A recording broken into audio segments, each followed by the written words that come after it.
Whoops, I should turn my volume up.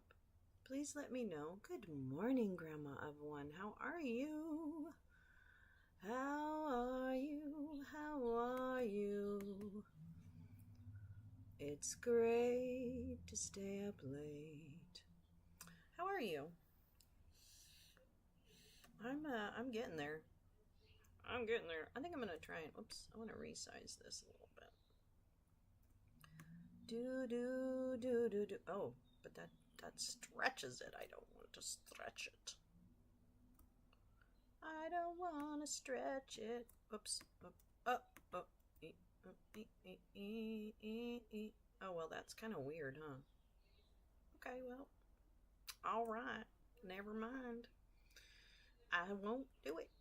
I won't. Whoops. Oh, see, that's what it does, and I don't like that. Okay, we're just gonna make it a little tiny. It's fine. Anyway, good morning, easily distracted, and good morning, Paul. How are you? Good morning. It's great to stay up late. Good morning to you. I feel like my voice sounds kind of distorted. Good morning, and what's FDT? Oh, geez, I don't know what that means. Oh, more volume? Is that... Can you hear me now?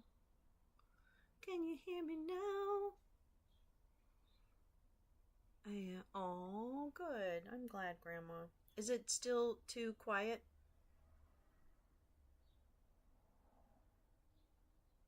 I don't think I figured out the sound thing yet. I don't think I figured that out. But, it'll happen.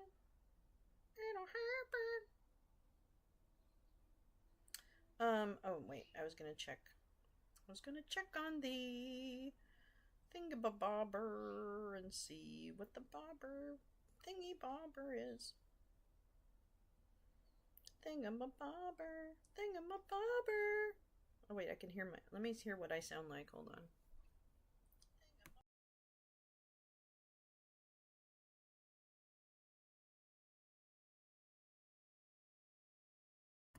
Okay, that's better. Oops, now I gotta turn it down. Awesome. I'm connected to this. Oh no, I don't know if I would do that. I hope you're doing good, Paul. I hope you're doing good. I was thinking about you yesterday. And I was saying to myself, I hope Paul's doing good. And here you are. I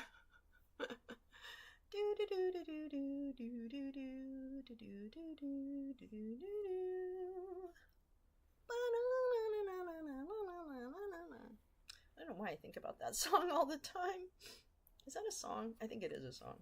I'm pretty sure it is. Yeah, of course it is. Stupid. Anyways, well, what's happening with everyone? How's everyone doing this morning? How's everybody feeling? I'm feeling pretty good, actually. I don't feel like I'm streaming that much. Well, maybe I'm streaming probably just enough. I don't know.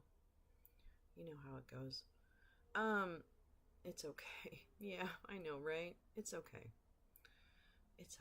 I always put you in the sound system, but I have some chores. Oh, enjoy. Well, I hope the chores go fast. Because, chores should always go fast. I have to finish doing a big chore today. I'm not looking forward to it. What is today? Oh my god, I don't even know what... Oh, it's Thursday. Oh, fuck. I got two sleepy kitties sitting next to me.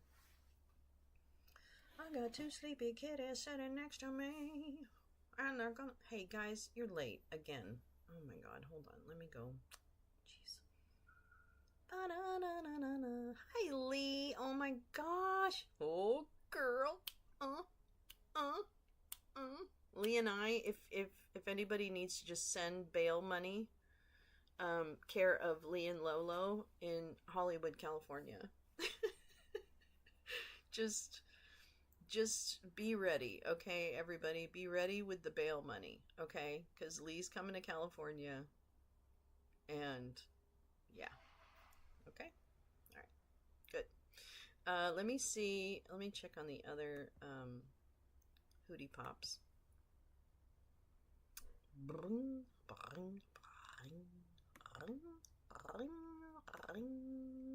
No, not even them. Not even a mouse. Not even a mouse. Yeah, I'm okay. You know, the thing about it is, you can't always get what you want. You can't always get what you want. You can't always get what you want. But if you try sometimes, you just might find you get what you need.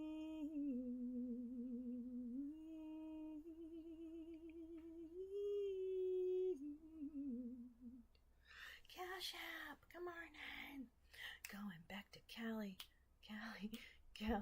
I'm going back to Cali. I've been singing that song. I wish I was a little bit taller. I wish I was a baller. I wish I had a girl. Maybe then I could call her. I yeah. Anyway.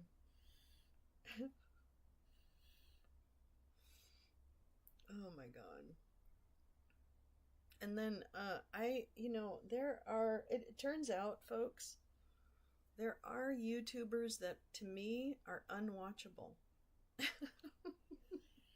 I won't mention names, but I'm telling you right now, there's some stupid people out there. I'm just saying. Skilo, yeah, exactly. I wish I was a little bit taller. I wish I was a baller. I wish I was a little bit taller. I wish I was a baller. I can't even remember I can't remember the words. I wish I was a baller. I wish I was, maybe then I would call her. 6 foot something. I don't know. Anyways.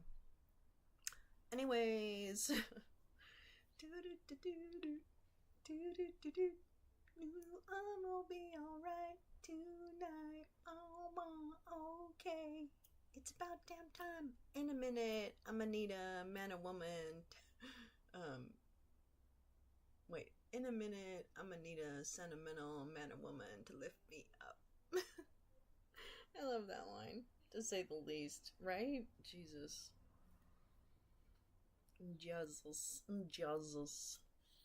Yeah. I wish I was a little bit baller. Oh, Catbox skill. Yeah, I know that. I get those looks. Watch out, LA.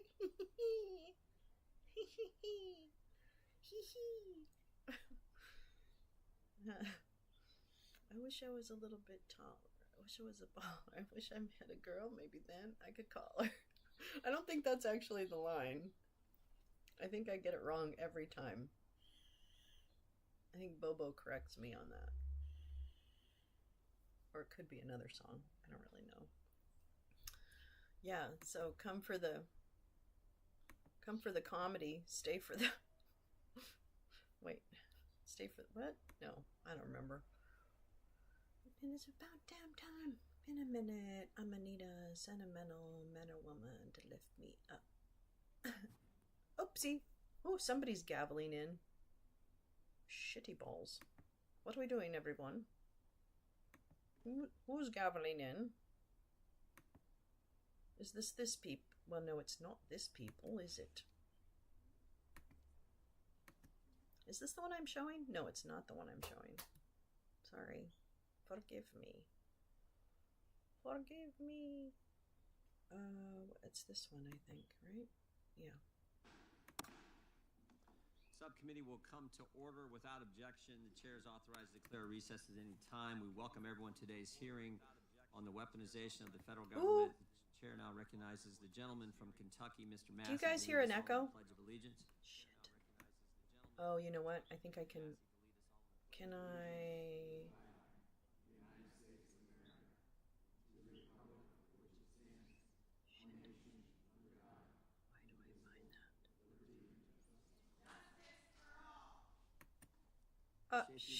Shut up.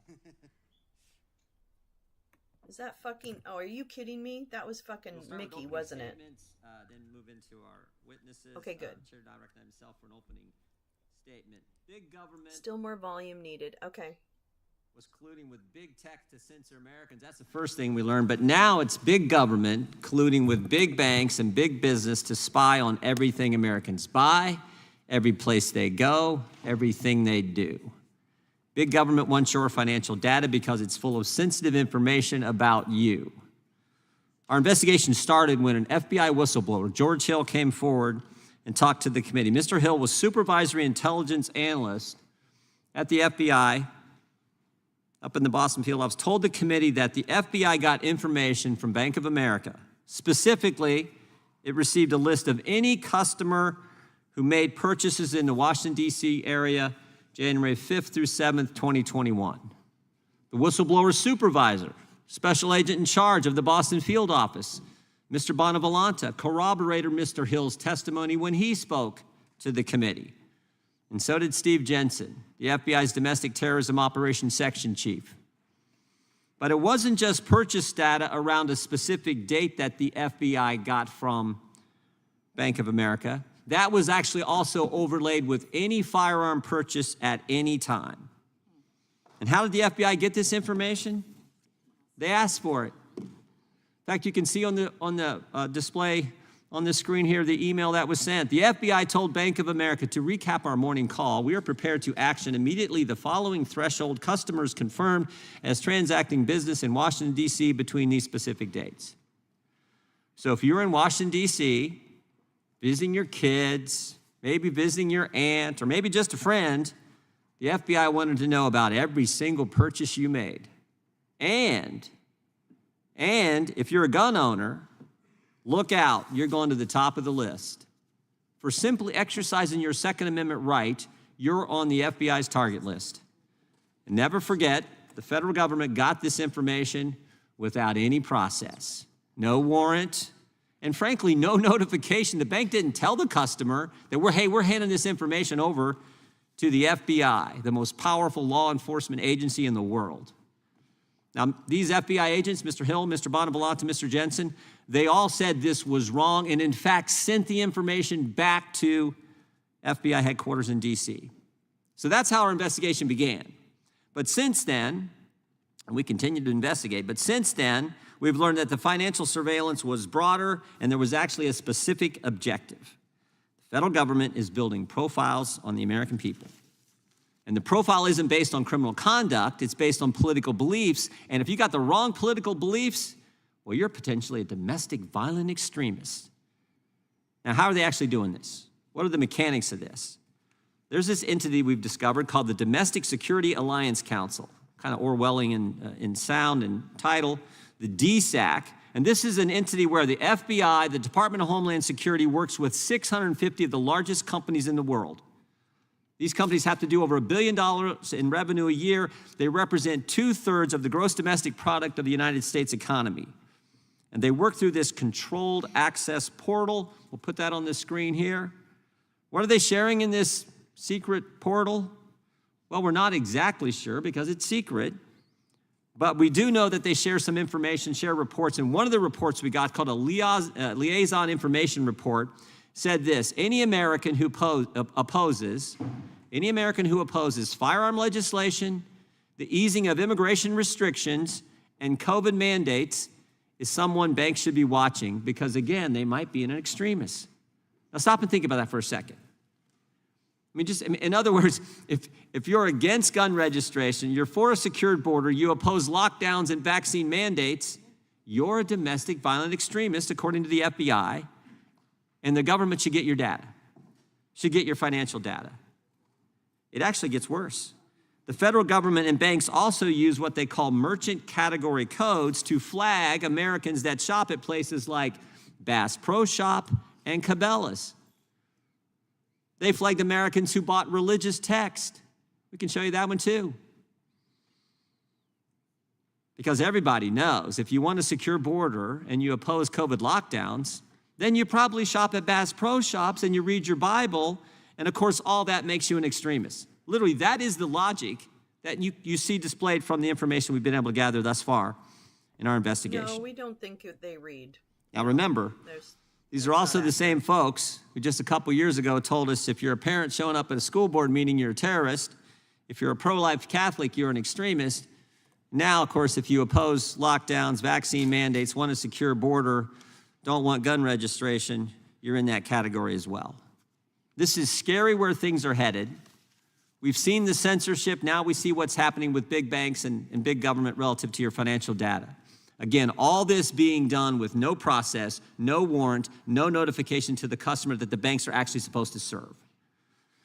Big government's not supposed to use big tech to censor Americans, and big government shouldn't be working with big banks to target Americans for behavior that is legal and constitutional.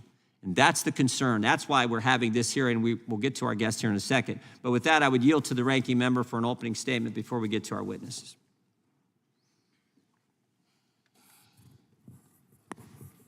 Thank you, Mr. Chairman, and good morning to everyone that's here at this hearing. I'm glad that the chairman opened with who instigated this hearing, which is George Hill, and what the purpose of this hearing is. At the end of the day, the purpose of this hearing is to minimize what happened on January 6th and the lawful prosecution of individuals who were engaged in that practice. The chairman wants us to believe that people are being persecuted for their political conduct rather than their criminal behavior. So basically, he's trying to tell us that everyone who's been indicted and prosecuted for January 6th did not engage in criminal conduct. That's the logic of what he's saying, and we've just come so low in this house. It's just frightening to me what people will do to try and minimize the work of those individuals who came to this Capitol on January 6th. This entire Republican conspiracy theory was launched based on the testimony of a so-called whistleblower, George Hill. He appeared for a transcribed interview last year. Mr. Hill claimed that the FBI was using the Bank of America to survey Americans. All Americans? Not all Americans. Everyone who owns a firearm, as the chairman said, not everyone who owns a firearm. The picking and choosing of language within an entire report is just inappropriate information given to the American people. Give them all of it so that they can see the true picture. Tell half a story, you're not telling the truth. The FBI asked the Bank of America for information on individuals who fit 3 categories. People who came, that there is evidence that they were here on January 6th, that they purchased a firearm in the last 6 months, and, that's key, and, not or, and they plan to come back for the inauguration. And they know that they were coming back for the inauguration based on Airbnb purchases, hotel, RSVPs in the DMV area. And they were individuals who had come on January 6th and know that through those purchases as well. And these were not all of the people that they were looking at, but what was the purpose of this? It was to make sure that a January 6th event didn't happen on inauguration. because people were talking about it. They talk, you had up there DMVs. Do we know what DMVs are? I don't want to tell you that. It's domestic terrorists, individuals engaged in domestic violence. That happens. When it's people who fit your political agenda, they're not criminals anymore. They're patriots. They're victims. They're not. They're criminals.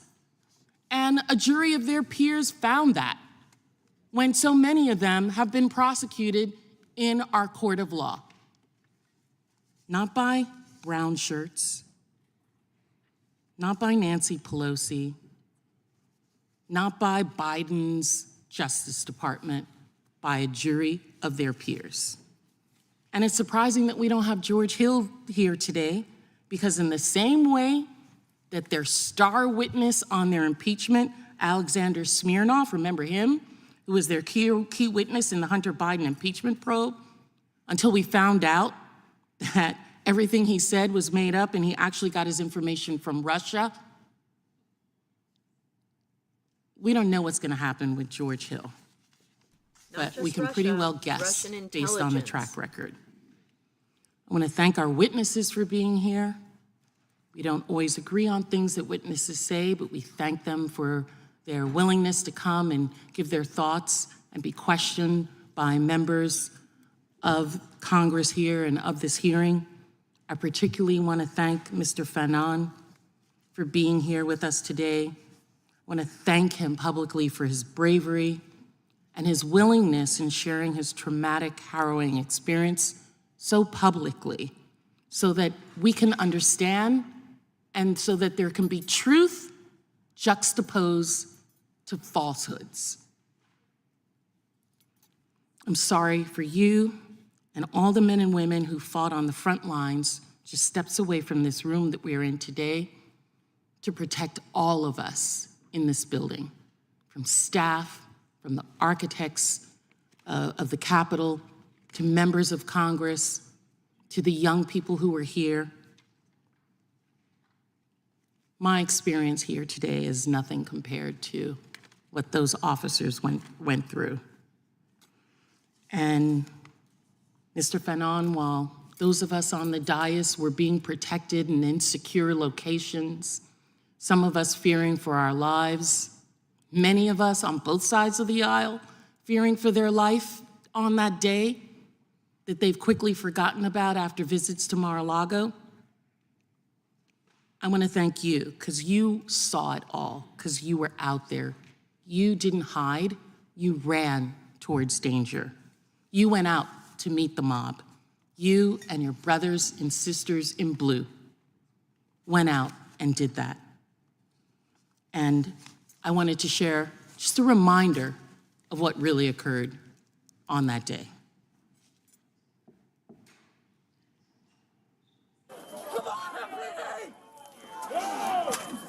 You got the right people. Push! Try it.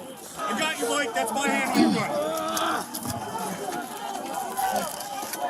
Push him back!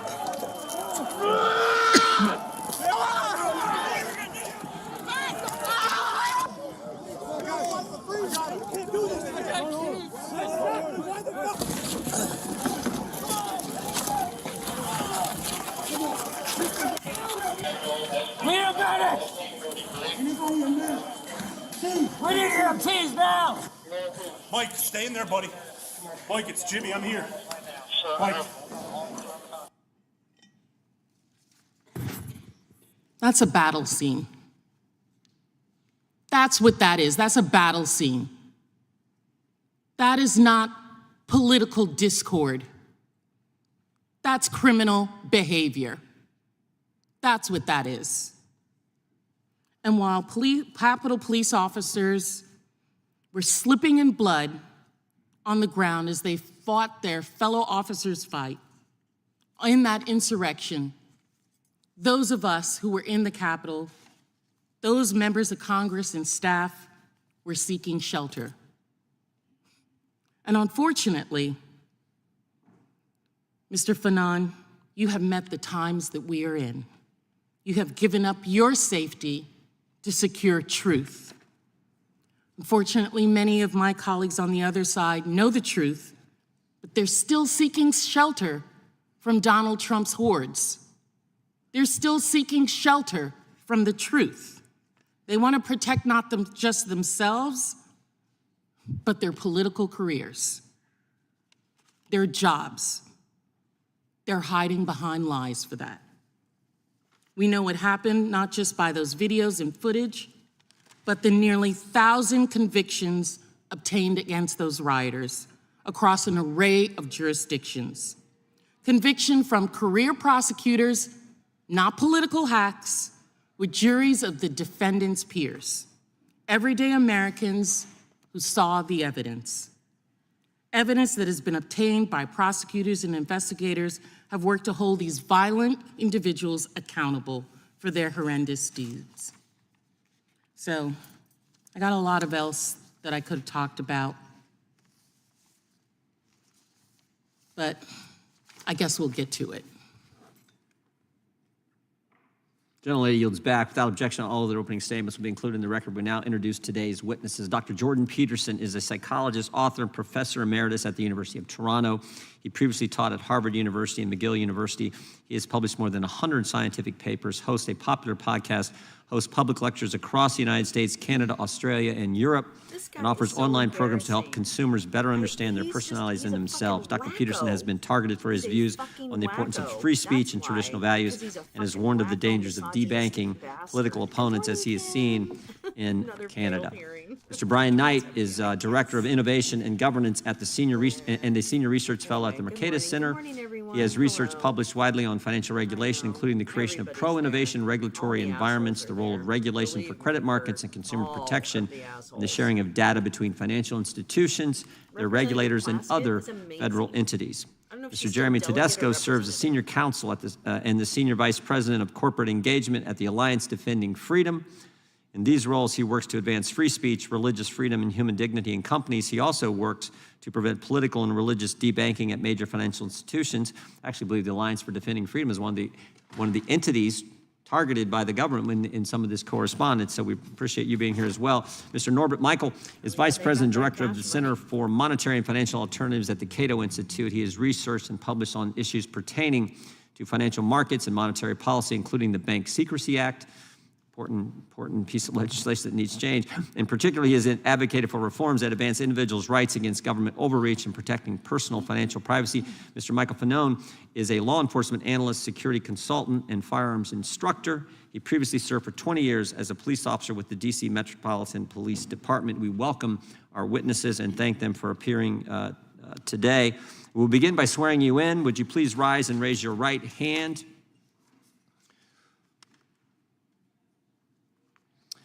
Do you swear or affirm under penalty of perjury that the testimony you're about to give is true and correct to the best of your knowledge, information, and belief, so help you God? Let the record show that the witnesses have answered in the affirmative. Thank you. You may be seated. Please know that your written testimony will be entered into the record in its entirety. Accordingly, we ask that you summarize your testimony in 5 minutes. We'll be a little lenient on the time, so if you go a little over, that's fine. If you go too far over, we may have to just move on to the next, but many of you have done this before, so you know how this works. There's a microphone. We'd ask that you turn that on when you're testifying, and we will start with Dr. Peterson. Mr. Peterson, you're recognized for 5 minutes. And thank you again for being here. Yes, well, I would like to start by expressing my appreciation for the privilege awarded to me to testify here today. It really is an honor to be asked to do so.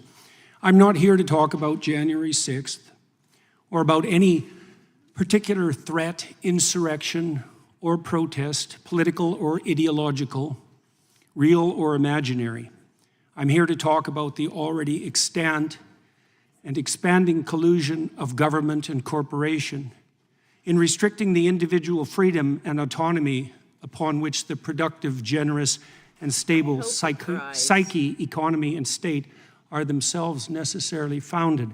I'll begin my comments, therefore, in the most general terms to shed light on the mounting problem. There are now 700 million CCTVs in China under the rule of the Communist Party.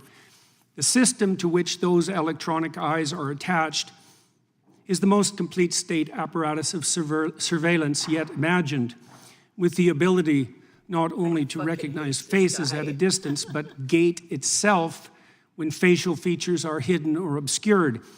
Such capability can and will soon be augmented to the point where the movement of eyes themselves, monitored by high-resolution and intelligent cameras, will soon be sufficient to identify any aware and active party. The demented, naive, and prideful engineers who so enthusiastically helped build this system call it Skynet, after the rogue and all-seeing technology that took such a dreadfully wrong turn in the famous science fiction movie Terminator series, featuring artificially intelligent robot intelligences hell-bent on protecting themselves by destroying humanity. The name also references a well-known Chinese phrase describing the reach of the divine itself. Watches too many The movies. net of heaven is vast, yet it misses nothing, which aptly describes the capabilities of the new state apparatus. I know. The system is good. integrated with the so-called Chinese social credit system, plan on talking which too awards much. its involuntary participants with a score indicating their compliance with the dictates of the Chinese Communist Party, allowing for full control over access to everything they possess electronically. Most ominously, their savings and their access to travel, certainly all modern means of travel, but increasingly as the electronic gates come up, even by walking. If you're Chinese or a visitor, your access to the world can be reduced to zero if your social credit score falls beyond an arbitrary minimum. This allows you purposefully to be shut out of all activities that can be virtualized.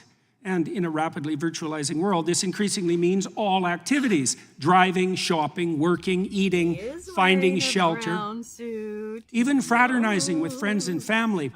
As merely being in the presence of someone with a low social credit score means that your own score can be lowered. He needs to. This has also opened up the opportunity for the government to extract slave-like labor from its citizens, so burdened, as the donation of free work to the state still constitute one means by which erring Chinese men and women can increase their score and remain part of human society. 3 ounces of This is Jameson. precisely the payment system most desired by the most tyrannical, not the work for me and benefit thereby that constitutes the contractual arrangement undertaken Well, I by will free turn and him sovereign down a little citizens, bit, at least make but the myself equal work with for him. me, and I will lift the deprivation I imposed, that has always been the leitmotif of the slaver. Why is any of this relevant to people in the West? Well, because the technology that the Chinese Communist Party employs is an extension of Western technology. Because we already fell prey to the terrible temptation of lockdown employed by that state in the face of hypothetical crisis once and in the very recent past, because we're walking step by step in the same direction, partly because of the hypothetical convenience of universal and automatic recognition of identity, and partly because any problem whatsoever that now confronts us can easily be used to justify the increasing reach of the security and nanny state. It is said that Stone Age people, first confronted with cameras and their resultant photographs by modern anthropologists, objected to having their images captured as they feared the captivity of their souls. It turns out that such fear was prescient. The images that we leave behind while navigating virtual space are such close duplicates of our actual selves that the capture of our essence is at this point all but guaranteed. We all now have our doppelgangers. We all live so much in the virtual world in consequence of our purchasing habits and modes of electronically mediated communication that our very selves have become reducible to a frightening degree to data, the modern equivalent of our footprint, with the same data making up an image of our identity, an identity which can be and is increasingly bought and sold by the invisible corporate brokers that still mostly use it to sell us what we so desperately and carelessly and conveniently want, but can also be used to track, monitor, and punish everything we do and say. Behavioral scientists facilitate this process with their reprehensible nudging, The practice of pushing people in a given ideologically determined direction by manipulating invisible incentives behind the scene. Corporations track purchasing decisions, developing algorithms that with increasing accuracy track our patterns of attention and action, allowing for the prediction of what might next be most enticing. Doing so not only to offer us what we want, but to determine how is someone and who shape makes what we that much need. money for speaking Governments can and are read colluding so with these corporate poorly? agents to develop a picture Right? not only of our actions but of our thoughts and words, so that deviation from the desired end Freshman can English be by mapped, most of the rewarded, GOP. and punished. Paul, The you're getting development it of a digital today. identity The and fuck is currency this I am? is nothing more than the likely end consequence of such inclinations, I'm and the scared. combination of That's what I both hear. can and will That's what I hear. facilitate the development of a scared. surveillance state, the scope of which scared optimistic and I can't pessimists get of totalitarianism away. such as George Orwell My could scarcely plastic imagine. surgery The new didn't AI systems, work. which are so Oh my God, rapidly he is emerging, so do loud nothing in but my increase ear. this I danger, actually have to providing for take the my possibility fucking of a earphones super off surveillance whose scope he's exceeds so anything that loud. mere unaugmented humans could I'd imagine, rather while also talk. making it certain that even the perceptions I have that in the real volume world down, shape and our he is still attitudes, conduct, and registering personality can at the top can of the be range. manipulated to the degree that we will not even be able to Jesus. see a reality outside I'm which that scared. has been My name is constructed by Jordan the superstate. Peterson, The and ultimate I'm fascist scared. collusion My between name is gigantic Jordan self-interested Peterson. corporations and paranoid, Hi, give me security-obsessed, coffee. Not sure how I'm anti-human gonna recover governments. from Jordan Peterson We're tweeting already to Mel. selling No, our he finished souls video to the because he superstate thinks for it's the a purposes of real immediate gratification, while being enticed to do so by Mr. Chairman, could the I would- witness be asked to summarize, please? I do not want to hear. And do I have my 5 minutes or do I not? No, you don't. Oh, You're I'm done. sorry. Aren't I they can over? certainly- I If can the certainly witness could do that. summarize, we're always a little lenient with the time. No, If you you're could not summarize- always Take 10 a more little seconds? lenient. Sure. With increasing ability to monitor not only the Did he not actual time attention himself? patterns and behaviors of its citizens, but to predict those that are most likely, the persecution of even potential crime becomes ever No, more this likely. is called investigating If you have nothing crime. to hide, This is you will have investigating nothing crime to that already fear, happened. will be the slogan commandeered by those most likely to Or turn is to it about to surveillance to happen? protect and It's control. not thought crime. It's What not was the whatever famous that Soviet movie is. What's that totalitarian damn joke movie thing? attributed to Lavrenti Beria, head of the secret Oh, I police? can't wait to hear this. Show me the man and I'll show you the crime. Those words No, were true that's enough not- at the time of oh my Stalin's God. KGB, and the police were Oh. secret enough then as well. But that's See, the nothing thing compared to what we here's the can and fun likely will fact. produce He now. would A police love- so this is not secret 10 that we will seconds. not even Yeah, be able this, to by the detect way, their comprehensive is and his subtle summary. activity. Monitoring crime so pervasive that everyone under the dictates of the system will have something to hide Regular and order, much to Mr. fear. Chairman. Yeah, point of order. The gentleman's Just fucking shut time up. is expired. We now go to Mr. Knight for your 5 statement. minutes. Bitch. Chairman Jordan, Ranking Member Plaskett, and members of the subcommittee. It's an honor to be asked to testify. My name is Brian Knight, and I'm a senior research fellow at the Mercatus Center at George Mason University, where my research focuses on financial regulation, including its use as a tool of broader policy. Americans write the story of their lives in their bank accounts. To function in a modern economy, Americans must create a trail of records that can reveal their movements, their religious and political beliefs, their sexual preferences, health conditions, whether they are likely to own a gun or have had an abortion. Hey, The government guess can what? access Have these you heard records of without glue? meaningful due process. Sir, have you or heard the of person ever glue? knowing it happened. Hey, have you heard of glue? It's perhaps Gloo. You unsurprising should then that look it efforts up. to You should expand the use of Google it. financial surveillance are Bitch. increasing. You little While bitch. potentially well-meaning, these efforts present a you. pressing threat to Americans' privacy and a glaring weakness in off. our constitutional Fuck order the that fuck should off, be addressed. You fucking fuck. Recent example of this is federal law enforcement and financial institutions collaborating to share financial smartphones. records of Fuck an these unknown number of fuck Americans guys. after January 6th. While publicly available information is limited, it appears this was done to identify suspects based on their movement, political and religious beliefs, and whether they owned a firearm. These searches Fucking- use broad Miss categories, Plaskett many of which actually relate to lawful, fucking just, sensitive, and constitutionally just protected got activity. that out for you, Mr. This was Knight. apparently done under the Bank You Secrecy Act, fucking- which allowed the information to be provided fucking without a warrant balding, or any outside boiled check, fucking- and prevented the targets of the search from being told it happened. We only know it I'm so occurred angry. because of the testimony of whistleblowers and the work I'm of the gonna need to subcommittee. smoke a lot of We weed do not today, know how often people. similar techniques were Everybody used in the move past, away. I and if their gotta use is find my currently weed. ongoing. To add insult to injury, it's unclear that the data was even useful. You want to add and insult was to removed by injury? the FBI. Roger Stone is though still only walking after it had been around shared a with free at least two man, field officers. motherfucker. That's Now, fucking it isn't insult to surprising injury, that you after a stupid serious crime, motherfucking fearing fuck. more violence, that law enforcement would use every tool available.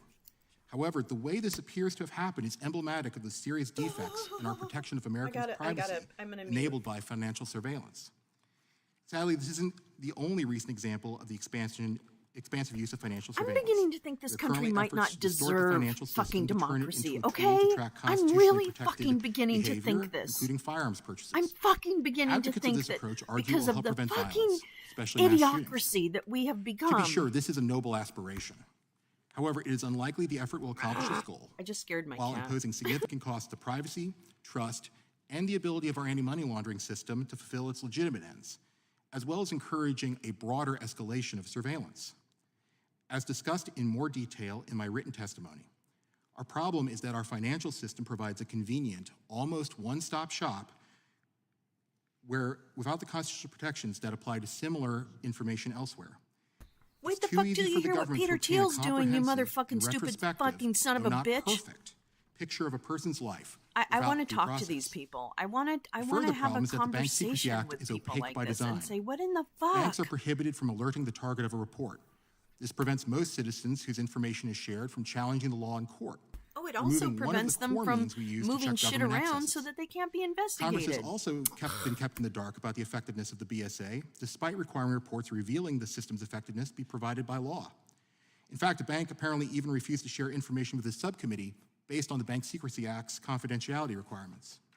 I need you It even guys for appears this that the hearing. agencies that I don't administer know. I don't the think he's the BSA Cato use the guy. BSA lack It's a true. full They don't. or They even don't live in. I partial think picture the guy of how next the to him is information from is Cato. used, how useful it is, and how long it takes for government to act on it.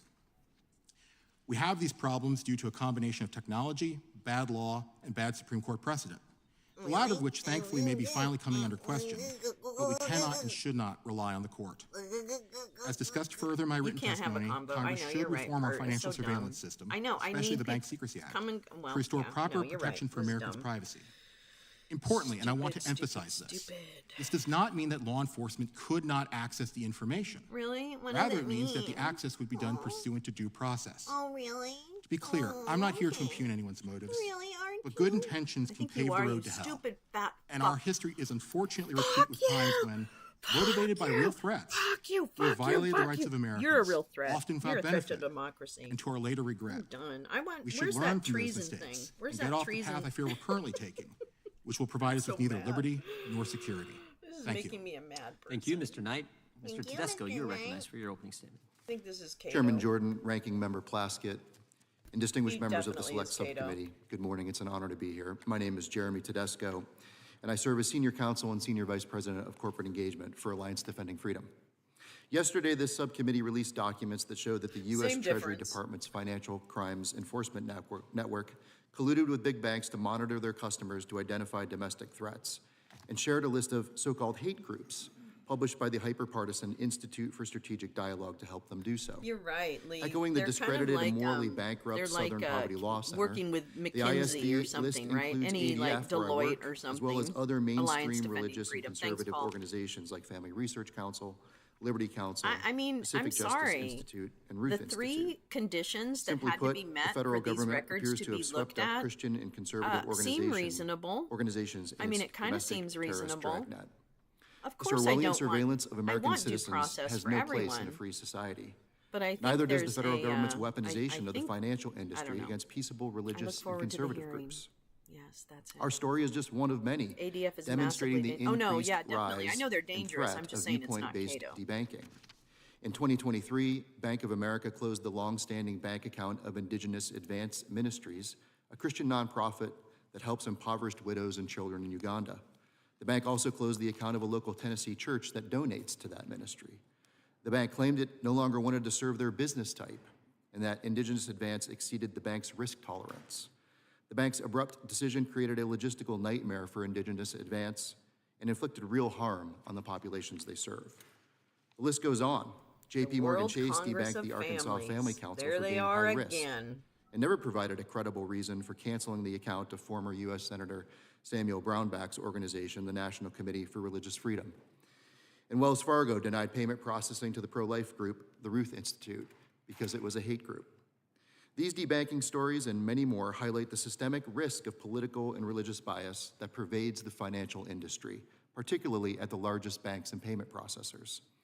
These institutions maintain reputational risk policies that allow them unfettered discretion to punish customers who have, in their view, problematic political or religious views.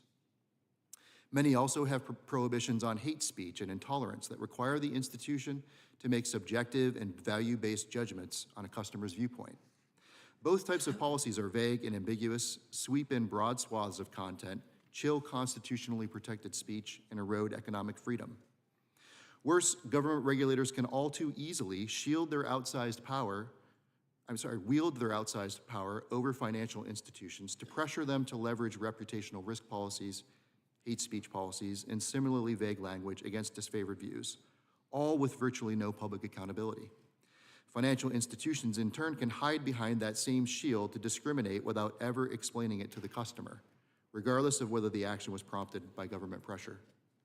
There is ample evidence of the two collaborating to censor views they don't like, whether it was the DOJ and FDIC in Operation Choke Point, the state of New York and NRA versus Lolo, a case currently pending before the Supreme Court, or the FBI and Treasury in recent revelations from this subcommittee. Each of these incidents show that the government can and will weaponize the financial marketplace against Americans for political benefit. Several factors exacerbate this risk. Banking regulators have expansive authority over banks' day-to-day operations and decisions. Both the government and banks have shown an unsettling willingness to increase data collection practices around customers' speech and religious exercise. And most banking supervision is shrouded in secrecy. The government props up many of these institutions with bailouts, subsidies, and an anti-competitive chartering system. Due in part to these benefits, the top 5 banks control 50%, over 50% of the market for deposit and accounts. the ADF and This only elevates the need to ensure viewpoint neutrality and the provision of financial services. I remember Operation Congress should take Choke Point. action. This is an issue that we should all agree on and deserves our utmost attention. We cannot continue to let law enforcement, regulators, and banks that are too big to fail run roughshod over our First Amendment freedoms. I welcome your questions. Thank you, Mr. Tedesco. Mr. Michel, you're recognized for 5 minutes. Good morning, Chairman Jordan, Ranking Member Plaskett, members of the committee. Thank you for the opportunity to testify at today's hearing. I'm Norbert Michel, Vice President and Director for Cato's Center for Monetary and Financial Alternatives, and the views that I express today in this testimony are mine. They should not be construed as representing any official position of the Cato Institute. In my testimony, I argue that it is long past the time for Congress to reaffirm Americans' constitutional rights that guarantee an expectation of financial privacy, particularly those secured by the Fourth Amendment. That's YouTube. I didn't put anything on it. The Bank Secrecy Act and the anti-money laundering framework really that the government slurs, has developed around it are unnecessary, wasteful, and harmful. The typical American is not a terrorist, a criminal, or a tax cheat, and does not want to live among such individuals. The typical American does, however, recognize that the Constitution protects all Americans from unreasonable persecution and limitless invasions of privacy. Tiny bug. He I'd looks to like a make little 3 bug main that I might points step in on if I support didn't of my look position. carefully. First, Congress should not have passed the Bank Secrecy Act of 1970. It was a much broader bill than the legislation that its original sponsor promised to deliver, and its relationship to the Fourth Amendment to the Constitution was controversial enough to spur several legal challenges, 2 of which ended in split decisions at the U.S. Supreme Court during the 1970s. Further, the bill was so controversial that it spurred Congress to pass multiple bills, including the Right to Financial Privacy Act, just 8 years after passing the Bank Secrecy Act. Is he slurring? It did so with the explicit intent of countering What's in that bottle? the very financial surveillance that the Bank Secrecy Act itself created. Unfortunately, the 1978 bill was so watered down with 20 different exceptions that it failed to live up to its name. As a result, financial institutions remain responsible for both record-keeping and reporting requirements, and law enforcement has the authority to obtain Americans' financial records without first obtaining a valid search warrant. The so-called third-party doctrine, born largely out of those Supreme Court decisions in the 1970s, excuses this legal status by effectively claiming that bank customers have no expectation of privacy from the government once they give their information to the bank. Much like the dissenting justices of those cases, I believe this logic defies all reasoning. There is simply no sphere of our lives that would remain free of government involvement, surveillance, and control if it were taken seriously. Second, the agencies themselves have failed to demonstrate how the Bank Secrecy Act regime provides a net benefit, and it has merely created an information overload for federal agencies through excessive reporting. In 2022, for instance, financial institutions were required to file over 26 million reports with the federal government on customer activity. And there's a link from Gal and even though it's with been some decades info. since the first suspicious Maybe activity Coney report Barrett was has filed, connections the to Financial them. Crimes Enforcement Fulton Network still County cannot Board of provide Ethics data refused that to hear the explains ethics how law complaint against enforcement even Bonnie. uses those reports. These 2 points are Give me just the tip of the coffee. iceberg. That's good. I Difficult guess. as it may be to believe, they- there are if they virtually don't wanna do no it, then convictions to show that's their for all this job. regulating and reporting. Depending on the federal crime data that we use, the per conviction cost ranges anywhere from $7 million to $178 million.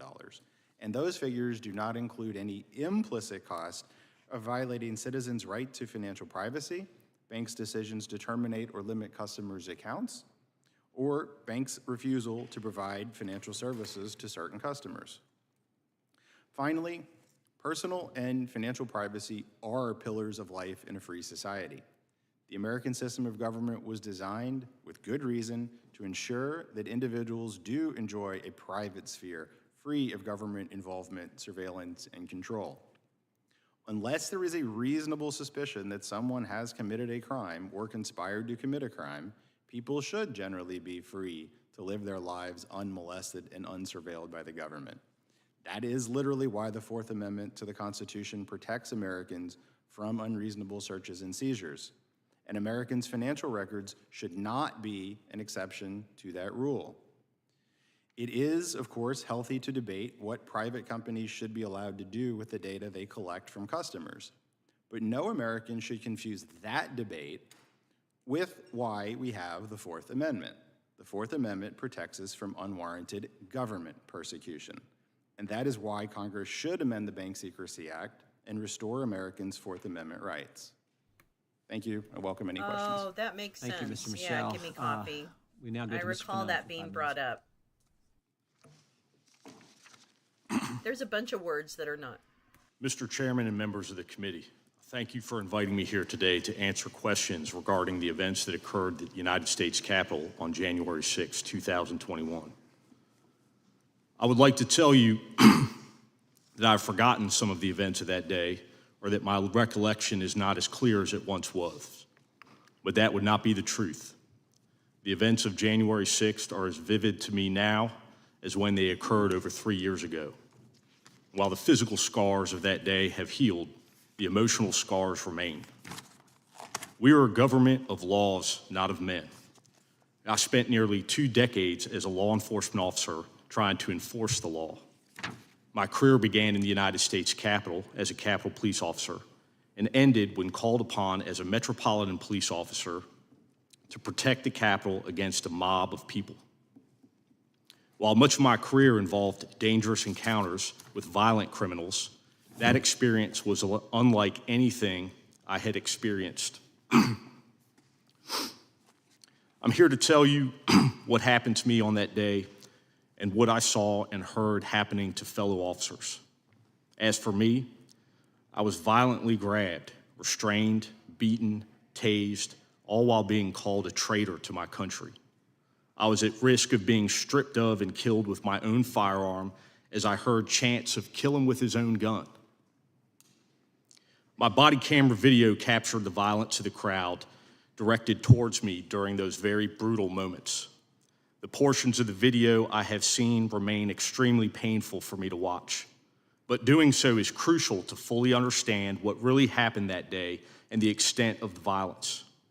During those moments, I remember thinking that there was a good chance that I could be killed, and my thoughts were of my children who may lose their father. While I'm here to share my experience, I know that hundreds of other law enforcement officers responded that day. They were outnumbered and acted with tremendous bravery to protect the Capitol and all those present inside who serve our country. Those officers have sustained injuries, both physical and emotional. They too have been scarred, some visible and some that cannot be seen. I think of them often. like my partner, Jimmy Albright, who dragged me to safety while I was unconscious and who drove me to the emergency room, though injured himself. I think then about Commander Ramey Kyle, who, like so many of us, self-deployed to the Capitol, who organized the defense of the Lower West Terrace Tunnel. His rally cry, "Do not give up the door," echoes through my thoughts. I think of all the brave men and women, newly minted officers, and those nearly retired who responded to the call of service that day in defense of our nation. Those who are still on the front lines each and every day to make our city safe and protect our institutions of government. I appear today not to give my opinion or analysis or advocate for some action, but simply to bear witness. I leave whatever actions to be taken to your wisdom and where we go as a nation to the American people. I have no agenda or affiliation. I do not come with malice in my heart, but only a deep love of this country, which I know is shared by so many others, both young and old, both Republican and Democrat. And in the process of speaking, more importantly, listening to each other, hopefully we can come together as one nation with shared values of wanting tomorrow to be better than today, with the hope and confidence that we do each and every day, is for the singular purpose of trying to provide a better life for our children and our children's children in generations to come. I thank you for your invitation to be here today and the opportunity to speak with you. Thank you, Mr. Fanone. We'll now proceed under the 5-minute rule with questions. The chair recognizes the gentleman from California for 5 minutes. Thank you, Mr. Chairman. Fanone, I want to express my heartfelt thank you for being here today. Those of us who were here on January 6th, in no small part owe you and others a debt of gratitude for the work you did ushering people into, members of Congress and others into safety. And I truly appreciate that and thank you. Thank you, sir. If this were only about January 6th, that would have been my last comment and we'd be done. I'm going to ask a series of questions that I think beg the question of something beyond January 6th. For all of you, if you'd raise your hand, are there any of you who think that it would be better if we had the same rules of discovery that China, Cuba, Russia, Iran have from a standpoint of looking for criminals among us? Is there anyone here that would raise their hand? I thought not. For all of you, let's ask some questions, and I'll use Mr. Tedesco as my straw man for a moment. With the way the Bank Secrecy Act has been used, is there anything that stops an administration from choosing to look at and gather, strip away and get from the major banks or all the banks, all the data of all the citizens and participants in our society? In other words, simply haul it all in so they have a database for whatever they need to do, whether it's January 6th or, somebody driving in town and not paying a parking ticket. Sure. I don't know the Bank Secrecy Act particularly well. I know the First Amendment implications of the way in which I'm really looking at the Fourth Amendment for a moment. Sure. Again, for the others, Mr. Knight, I think you answered on this. Really, there's nothing that would stop an administration in secret from taking vast amounts, potentially all of it, under current law. The only question you'd really ask is, can you later go to court and say it was excessive, and would the court side with you? But from a functional standpoint, what they ask for at the FBI, they get. Is that correct? I believe that's correct, Representative. In fact, I think it's even worse than that in the sense that it doesn't necessarily need to be evidence of a crime. It could be evidence of some other violation, a non-criminal violation. And also, because the target of a suspicious activity report is prohibited from finding out, it would actually be very hard for the person to go to court later and challenge it unless they were the subject potentially of a prosecution, in which case you're already starting behind the 8 ball. Okay, so as we stand right now, the Fourth Amendment relative to your banking records, which don't just say what you spent money on, it says where you were. Because by definition, when you put that credit card into the gas pump, we know exactly where you were. So there's nothing that stops government from finding out not only what you're spending on, but where you are and what you're doing. Is that correct? Sir, that's absolutely correct. And the reason for that is, from the court's perspective, those records aren't yours. They belong to the bank, and therefore you have no protectable privacy right in them. But the court recently has been starting to change their thinking on that type of thing. Well, and we're hoping to spur the court to think more through legislation. Summarizing, though, we're talking mostly about bank records because those are the ones that we have a current example. But isn't it true that the FBI and other agencies want the same access to all of your phone records, which would include where you are moment by moment and who you talk to? Is that correct? Well, yes, that was an issue in the Carpenter case where law enforcement tried to pull location data from cell phone towers, and the court found that customers have a protectable Fourth Amendment right, even though those records belong to the phone company, not to the customer. So, in closing, for everyone here, if I want to get those kinds of records, I'm the FBI. In the case of your phone records, for all practical purposes, there are exigent circumstance exceptions, but for all practical purposes, you need to get a warrant.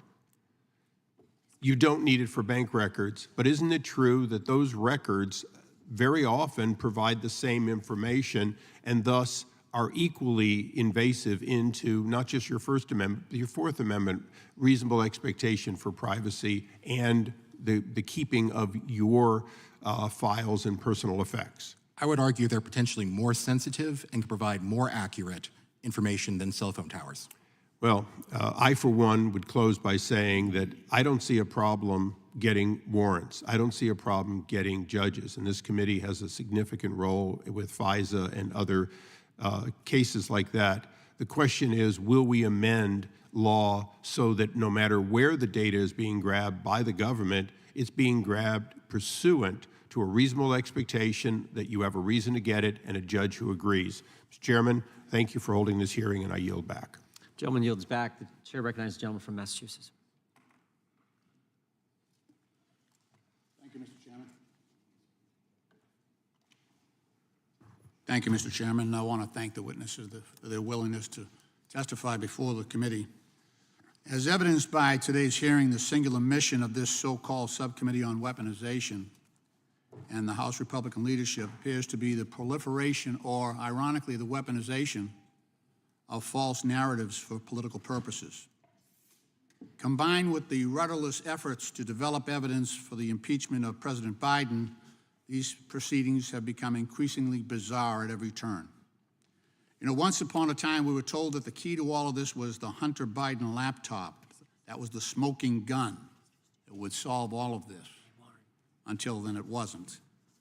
Then it was getting Hunter Biden to testify. That was going to be the conclusive evidence.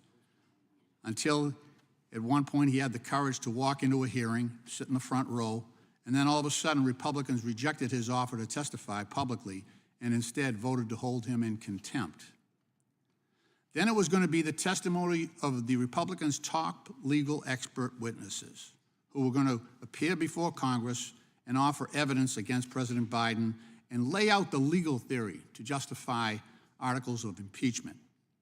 But they showed up, all of them with great resumes, but with no evidence. And they testified under oath, that they could not find any evidence that would support or suggest such charges. And finally, last month, the Trump-appointed special counsel David Weiss announced that he had indicted Chairman Jim Jordan's star witness, former FBI informant Alexander Smirnov, for making false statements and fabricating evidence to federal investigators about President Biden and his family, including the shameless lie that President Biden sought millions in bribes from Ukrainian energy company Burisma when he served as vice president. Now, Smirnov, some of you may not remember, but Smirnov is the guy that Chairman Jordan described, and I'll give you a quote, the chairman's quote, as providing, quote, the most corroborating evidence the Republicans have, close quote, in support of impeachment.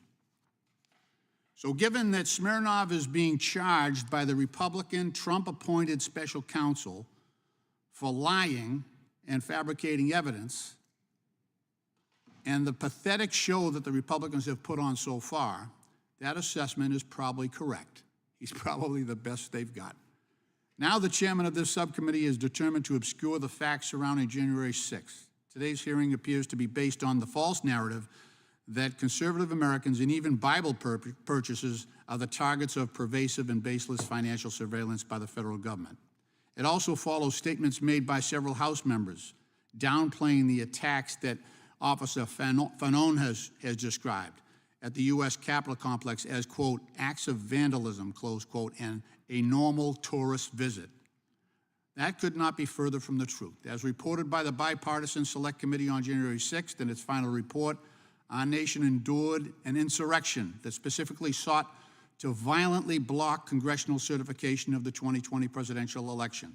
The sheer scale of the mob violence that you saw on the video earlier and the lawlessness that was exhibited that day tested the very fabric of our democracy, with rioters savagely beating law enforcement officers like Officer Fanon amid repeated crowd chants such as hang Mike Pence, shoot him with his own gun. The Republican vice president, hang Mike Pence. That's what makes you an extremist. That's what makes you a terrorist. Not just your desire to purchase under the Second Amendment a weapon that you're legally entitled to have. It also warranted additional investigatory efforts by federal law enforcement authorities to prevent more violence leading up to the 2021 presidential inauguration.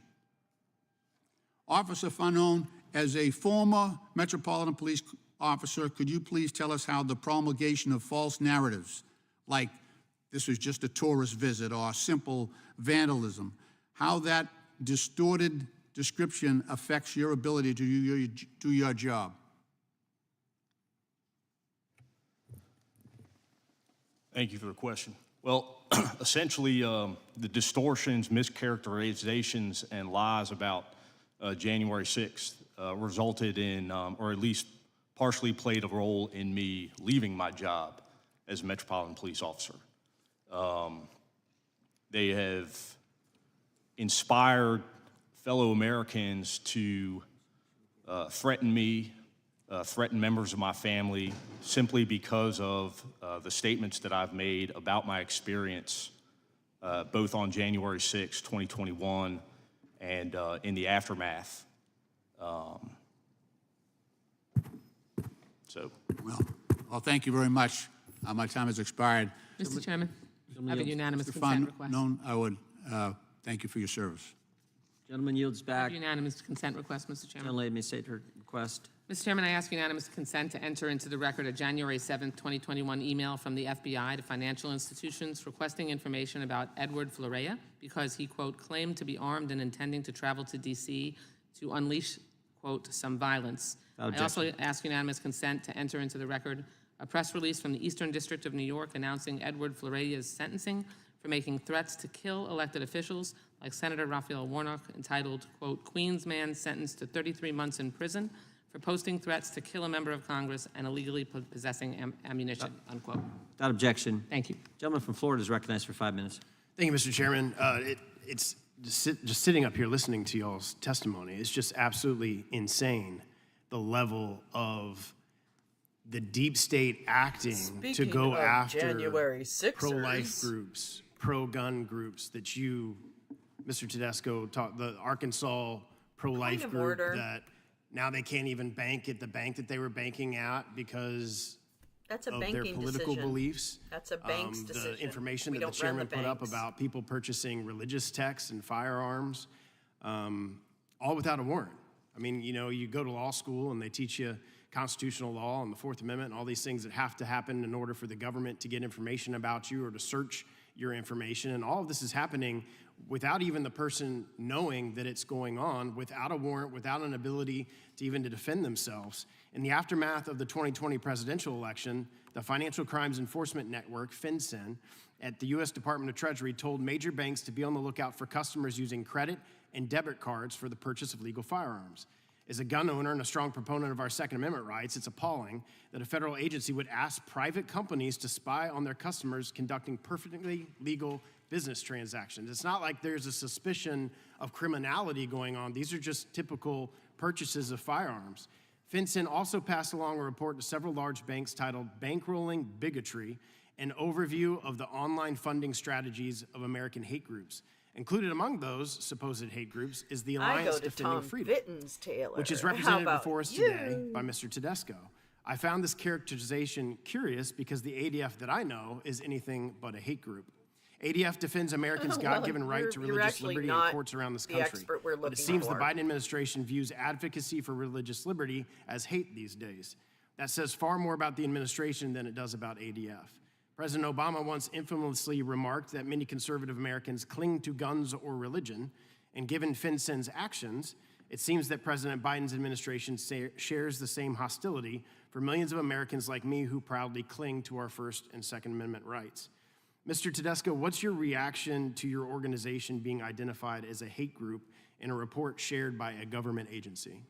It's unbelievable that that is being used by the federal government to advise banks on domestic terrorist threats. But I think the bigger point here is that the concept of hate is a tool of suppression.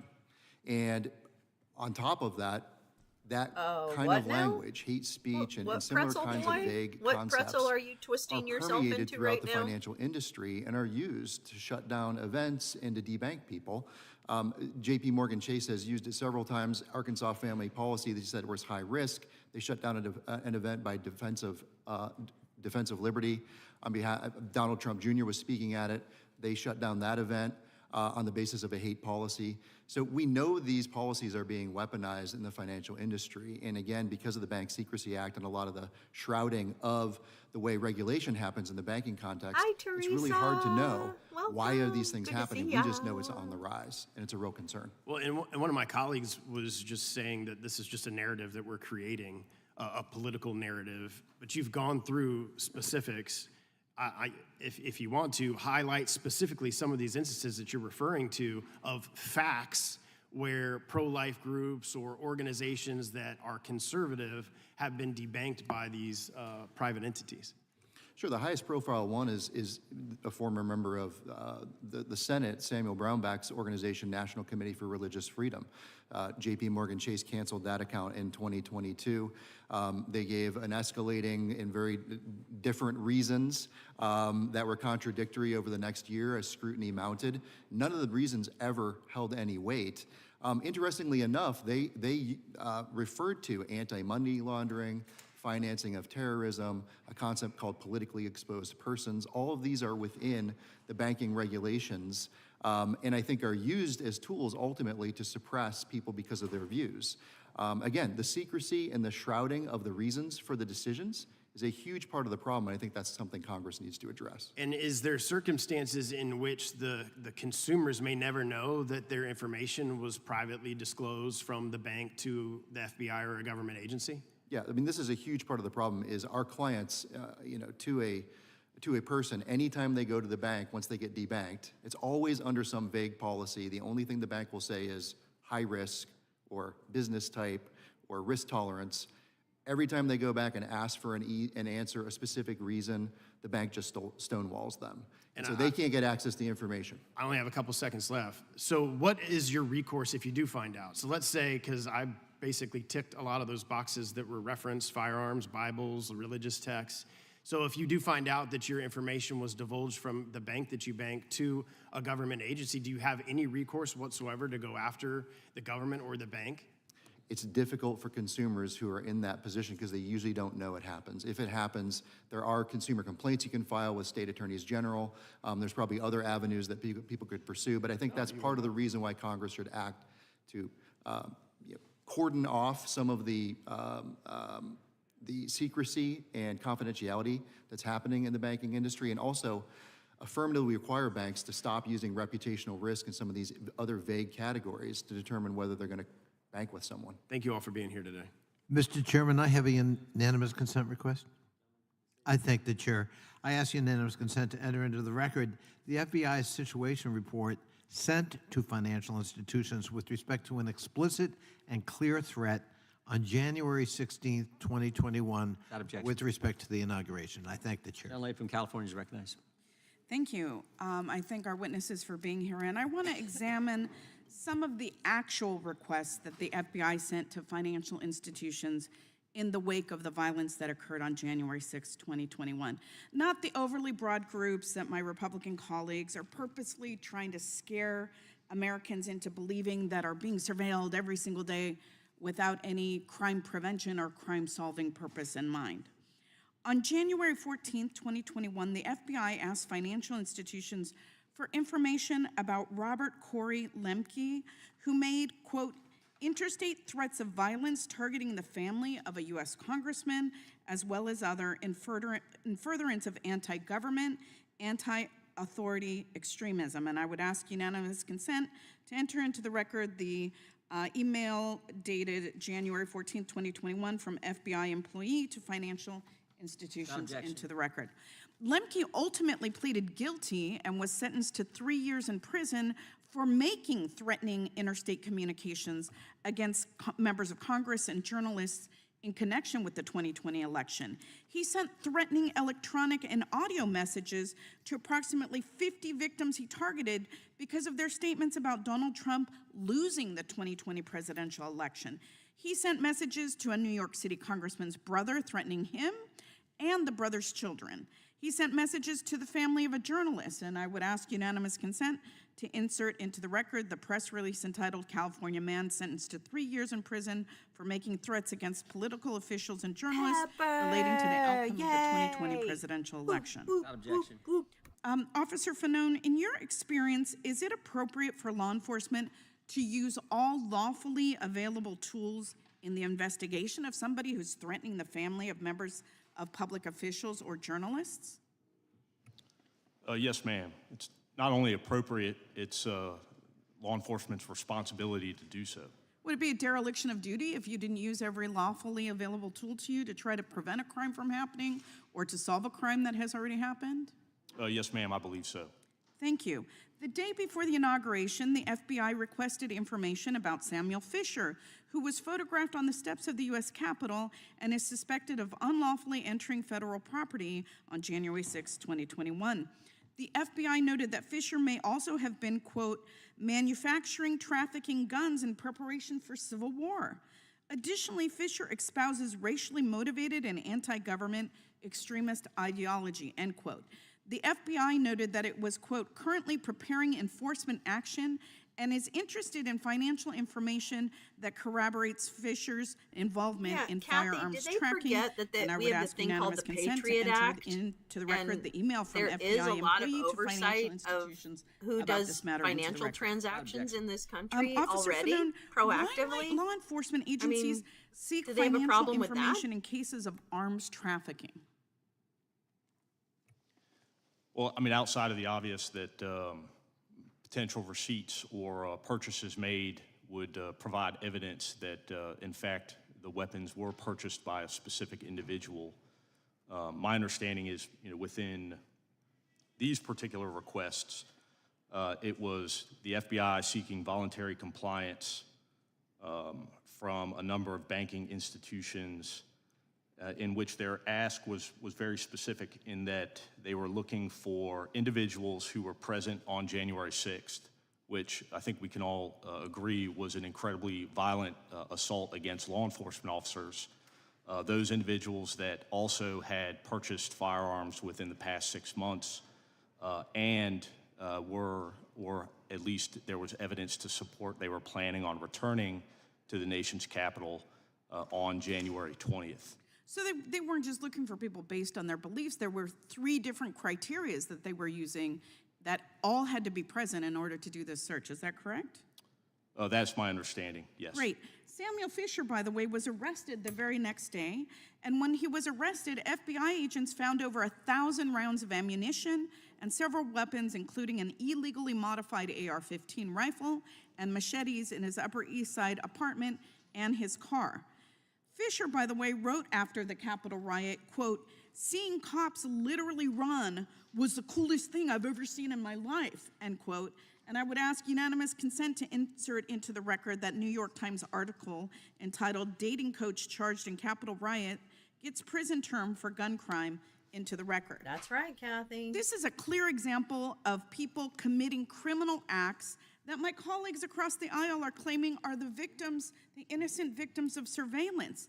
But in reality, the FBI was doing their job. They were working to prevent threats to the inauguration and to hold January 6th rioters responsible for their criminal actions. Officer Fanone, I want to thank you for being here today, and I appreciate your willingness to bear witness to what really happened on January 6, 2021, and just to dispel these overly broad, fear-mongering tactics that innocent Americans are being surveilled simply because of their beliefs or their religion. And with that, I yield back the balance of my time. The gentleman yields back. The chair recognizes the gentleman from Florida for 5 minutes. Yield to Mr. Jordan. I think jump for you. Mr. Knight, do you need a gun registration list if government can just go ask the banks every time some customer purchases a gun? Well, the banks won't know if you purchased a gun per se, but your bank records can be a pretty good, though not perfect, registration for almost anything. But my point is, it's almost like a backdoor registration, right? Yes, one of the challenges is that highly sensitive information can be accessed through financial records that otherwise is constitutionally protected. Yeah. Dr. Peterson, do you think they're just going to stop with conservatives? I mean, my history tells us that the cancel culture mob, the surveillance state, whatever you want to call it, it doesn't just, they never are satisfied with just certain people. It always expands. And I'll give you an example. A few years ago, Senator Feinstein, iconic Democrat senator from the great state of California, the folks in San Francisco renamed the Dianne Feinstein Elementary School. They took her name off the school because they found that she said something like 40 years ago that the cancel culture mob didn't like. So even a liberal Democrat senator wasn't good enough for the mob. They came after her too. And this is the thing that scares me. We've invited probably more Democrat witnesses in front of this committee than any other committee, because we invite Democrats to come in and say we respect the First Amendment, Second Amendment, Fourth Amendment, respect the Constitution. My concern is it never just stops with certain people. It always goes further. Do you agree with that? Well, the reason I prefaced my remarks with an insistence on nonpartisanship is because the danger posed by this increasing ability of governments and large corporations to collude threatens everyone's freedom equally. And it could well be that at the moment, and this is, I think, the case the Republicans here are trying to make, is that the people who are in the sights of that collusion tend to have more conservative leanings, but that will shift in a moment whenever the political tides shift. And we're concentrating in this hearing a fair bit on the specific events of January 6th, a very partisan issue that produces a very intense partisan divide, but we're not addressing the fundamental issue here directly, which is that our new technology enables a mode of surveillance that's so intense and all-pervading that no one will escape its purview regardless of their political views. How are you? Siegfried, that's if I missed exactly you, right. have a And good there also visit at the seems doctor. to me, and I'll go to Mr. Tedesco, there seems to be a pattern emerging. I'm going to take you back to when we first kind of started getting into this issue with the somewhat famous it was now gross, school board's Pepper. memorandum I hope to God he from doesn't talk, the Department of right? Justice. High persona I know you non grata. probably remember what I'm talking about here, Mr. Tedesco. But the opening sentence of the Attorney General's document, this memorandum, says, in recent months, there's been a disturbing spike in harassment, intimidation, threats of violence against school administrators, board members, teachers, staff who participate in the vital work of running our nation's public schools. At the hearing where we had the Attorney General, I asked him a simple question. I said, Do you remember the scenes you make that outside opening of school statement board as the meetings basis where for people why were you being need threatened? Do you remember that? I remember this that. I remember memorandum that to go very after well. moms and It dads was showing up at terrible. school board meetings? What was that first sentence based on? And he told us it was based on the National School Boards Association, the memorandum they put out. And the same thing happened to you guys, because we had some entity here called the Global Disinformation Index puts out this information, and then the government uses that information as the basis to say you're And some I say terrorist arrest group. Steve Bannon. That because is frightening. that was one of his ideas. FinCEN, the Treasury Department, used what some agency put out, or not agency, some entity put out as a basis to say you guys are some hate group or some terrorist group. Yep. I find that alarming, and particularly the pattern that it, I guess two doesn't make a pattern, but it sure makes you start to wonder. Your thoughts, Mr. Tedesco? Sure. The FBI used the SPLC's report on radical traditional Catholics to target them as well in the interim between the Moms for Liberty and parental rights groups and what's going on today.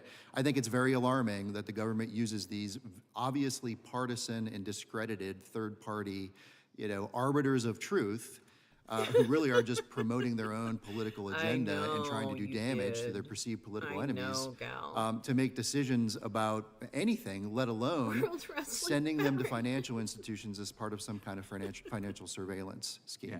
Some left-wing group says you're bad. Oh, then the government's going to use that information to send out to banks and say, no, it's actually you might not want to be concerned simple. about this. You maybe want to debank these individuals. That is a frightening world. It's not actually that simple. And the point is, Believe I don't me. think it's going to be just limited to conservative people in the future. Because The we've already seen bankers are examples. not the moral There were ones people here. in Black Lives Matter who got targeted during the summer of 2020 when all the protests were happening around the country.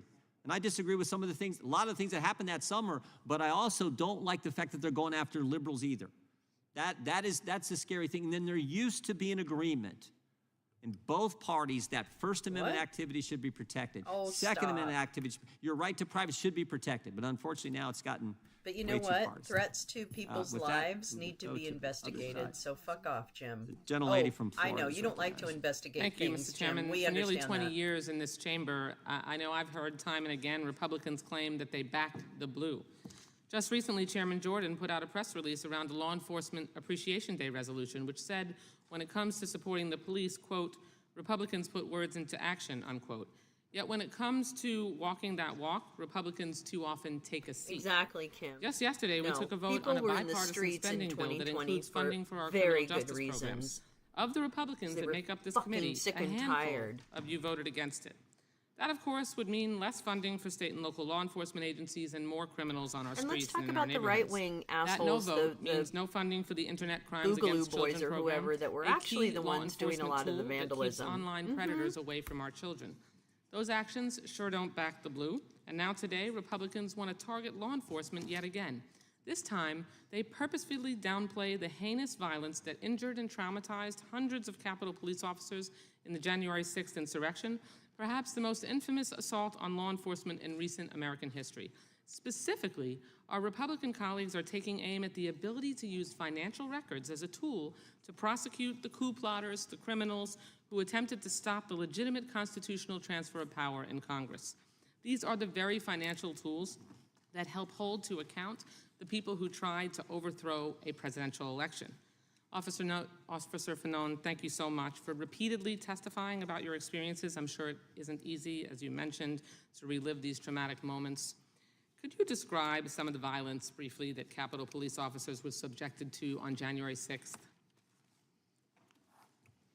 Certainly. So I, like many other officers from the Metropolitan Police Department, self-deployed that day in that I heard distress calls coming out from officers who were already deployed at the Capitol complex and took it upon myself to respond to those calls for assistance.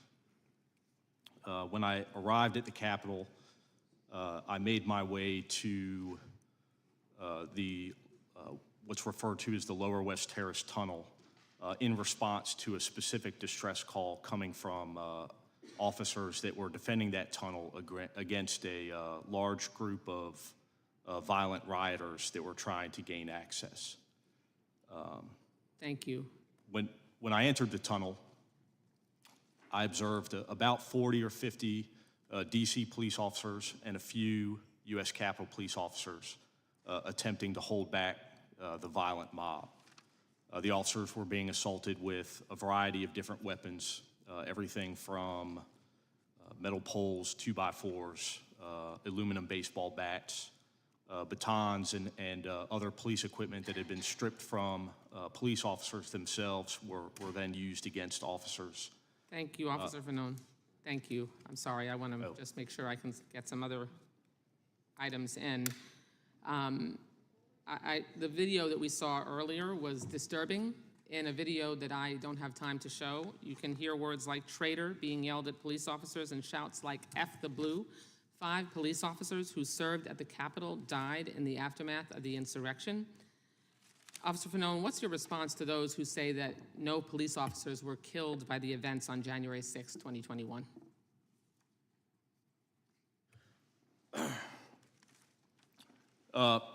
Well,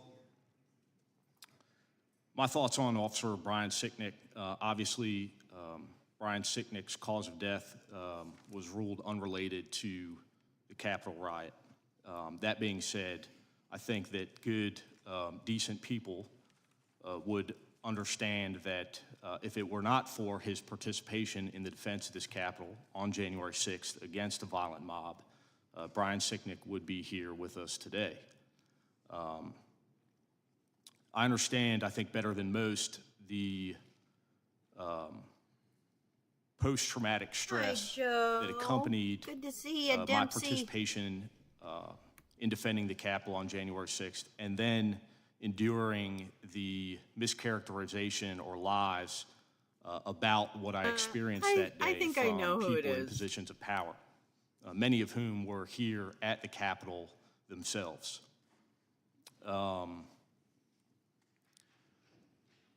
I understand what brought many officers to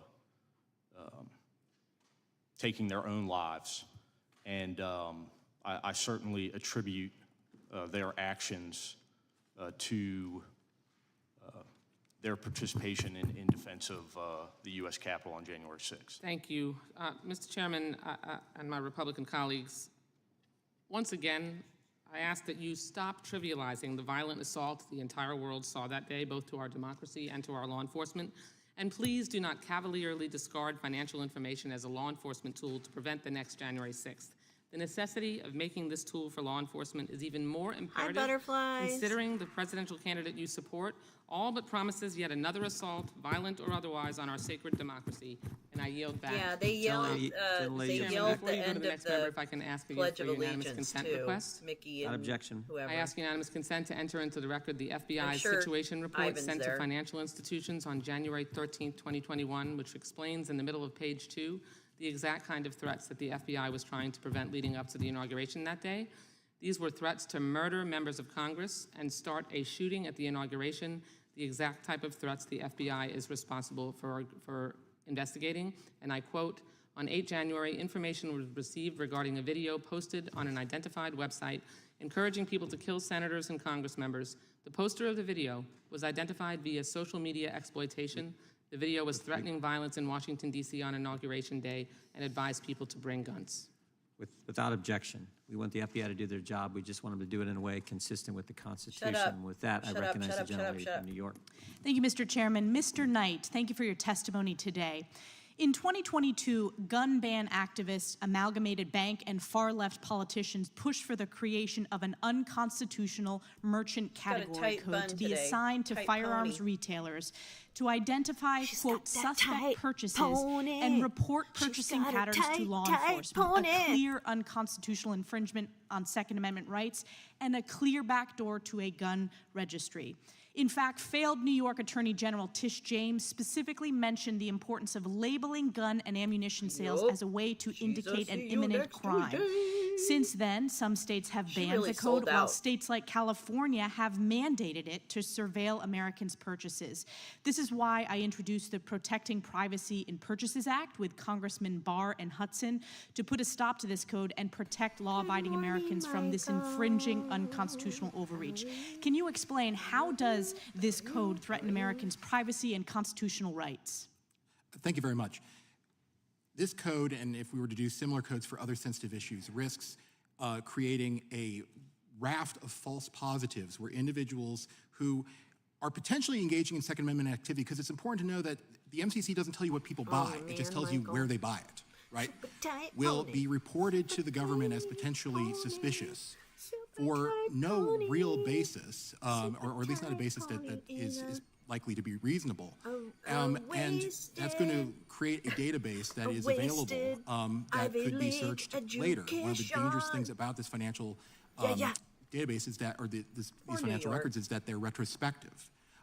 And even perhaps just as bad is that there's precious little reason to believe it would be effective at its stated goal for a host of reasons I can get into if you want. Yes, please expand. Okay, so the problem here is that you won't know what someone buys. You're expecting banks to correctly identify what is really a hallmark of violence. You're expecting them to report it promptly. You're expecting law enforcement to then act on it promptly and effectively. And so I'd like to point to, I don't know if they'd like me pointing to it, but Guns Down America has a report that advocates the MCC, but if you look at the examples they point to as possible examples where this could have helped, it's hard to believe they would, either because there's such a short time frame, 12 days. I don't see him doing it. He doesn't want There's a reason to believe, I don't see why we believe that, 12 days would be enough time for law enforcement to act on it, because we don't know how fast it takes them to use any SARS. Or there's actually, it's hard to actually differentiate suspicious activity from legitimate activity. Rather, they look at cases and then work backwards. So we don't know what the denominator is. We don't know how many false positives there will be. Also, in the recent report, when we look at the key bank methodology, it's very, very broad. It's very over-inclusive. And its thresholds are such that it's far more than you need to spend to commit a horrible act of violence, but less than you'd spend to get a good hunting rifle and scope. Gun sales no differently than basketball sales. How confident should we be that we're going to actually get more noise or signal than noise? I don't believe we should be. Given how little we know about how SARS are treated as is, I think we should be deeply skeptical. And do you believe this is a backdoor to a gun registry? I believe I believe some of its supporters view it as a backdoor to discourage firearms purchases. Trump needs somebody with in low my district ambition. in upstate New York, and Americans across this country are proud to stand up for our constitutional rights and understand this is an infringement on our constitutional rights. Why is my bill so important? Sorry. Well, ma'am, I think that efforts to NATO? restrict the collection of data at the bank level are the best option we have currently, because under current law, unless we can reform the BSA, once the bank has that data, government has that data. So preventing the collection at the bank level is your first best option. Thank you. Thank you very much. I yield back. Couldn't we? This is a dumb idea, but can't you from Texas regulate ammunition? Thank you, Mr. Chairman. I'm going to yield my time. What if you regulated ammunition more than you do now? Right. I was on the House floor on January 6th. We haven't had a chance to talk, but I know you have kids. I'm so happy. My wife was at home with our son Jordan, who wasn't yet 2. She was 7 months pregnant. And, thanks to your bravery, the bravery of your colleagues, and of true patriots who defended this Capitol, I believe I got to meet my son Cameron. So I want to thank you for your service. Thank you for your bravery. I'm sorry that you've had to endure so much of this personal attacks to try and undermine what you actually did that day. But I want you to know that people all across this country know what you did, respect you, and appreciate your service. So thank you. I yield to the ranking member. Thank you very much, Mr. Allred. I believe we all share those sentiments. Yes, he will. I want to say that this is not a partisan issue. I heard it said that January 6th is a partisan issue. I just want to read something. A mob was assaulting the Capitol in his name. These criminals were carrying his banners, hanging his flags, and screaming their loyalty to him. It was obvious that only President Trump could end this. Former aides publicly begged him to do so. Loyal allies frantically called the administration. But the president did not act swiftly. He did not do his job. He didn't take steps so federal law could be faithfully executed and order restored. Instead, according to public reports, he watched television happily as the chaos unfolded. He kept pressing his scheme to overturn the election. Even after it was clear to any reasonable observer that Vice President Pence was in danger, even as the mob carrying Trump banners were beating cops and breaching perimeters, the president sent a further tweet attacking his vice president. Predictably and foreseeably under the circumstances, members of the mob seems to interpret this as a further inspiration to lawlessness and violence. That was the Senate Republican leader, Mitch McConnell. This is not partisan. And the reason we kept saying this is about January 6th is because it is about January 6th.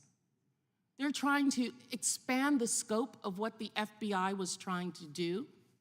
It was not to invade all Americans' bank records. It was not about a violation of the Fourth Amendment against search and seizure. I've been a practitioner of the law, not just a law professor, not just someone with a graduate degree from law school, but a prosecutor, an investigator, and you use the tools that you have to prevent crimes from happening. Because guess what? I've shopped in a Bass Pro Shop plenty of times. I read the Bible on a regular basis. I happen to be in my family, happen to be gun owners. But I'm not afraid that the FBI is going to be searching my account because I was also not a rioter on January 6th. And I did not purchase a gun in the last 6 months before the inauguration and make plans to come back to attempt to again stop the free and fair election of our government. It's getting ridiculous.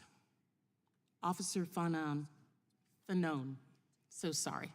Officer Fanone, you saw the violence on January 6, 2021, and you saw the individuals. You were up close and way too personal with many of them. You also, unlike many of the people here, attended hearings, trials, and sentencing of many of those individuals. Based upon the knowledge that you have, that many of us here on this dais do not, do you know what ideology the January 6 rioters embraced? And how do you, if you do, how do you know that?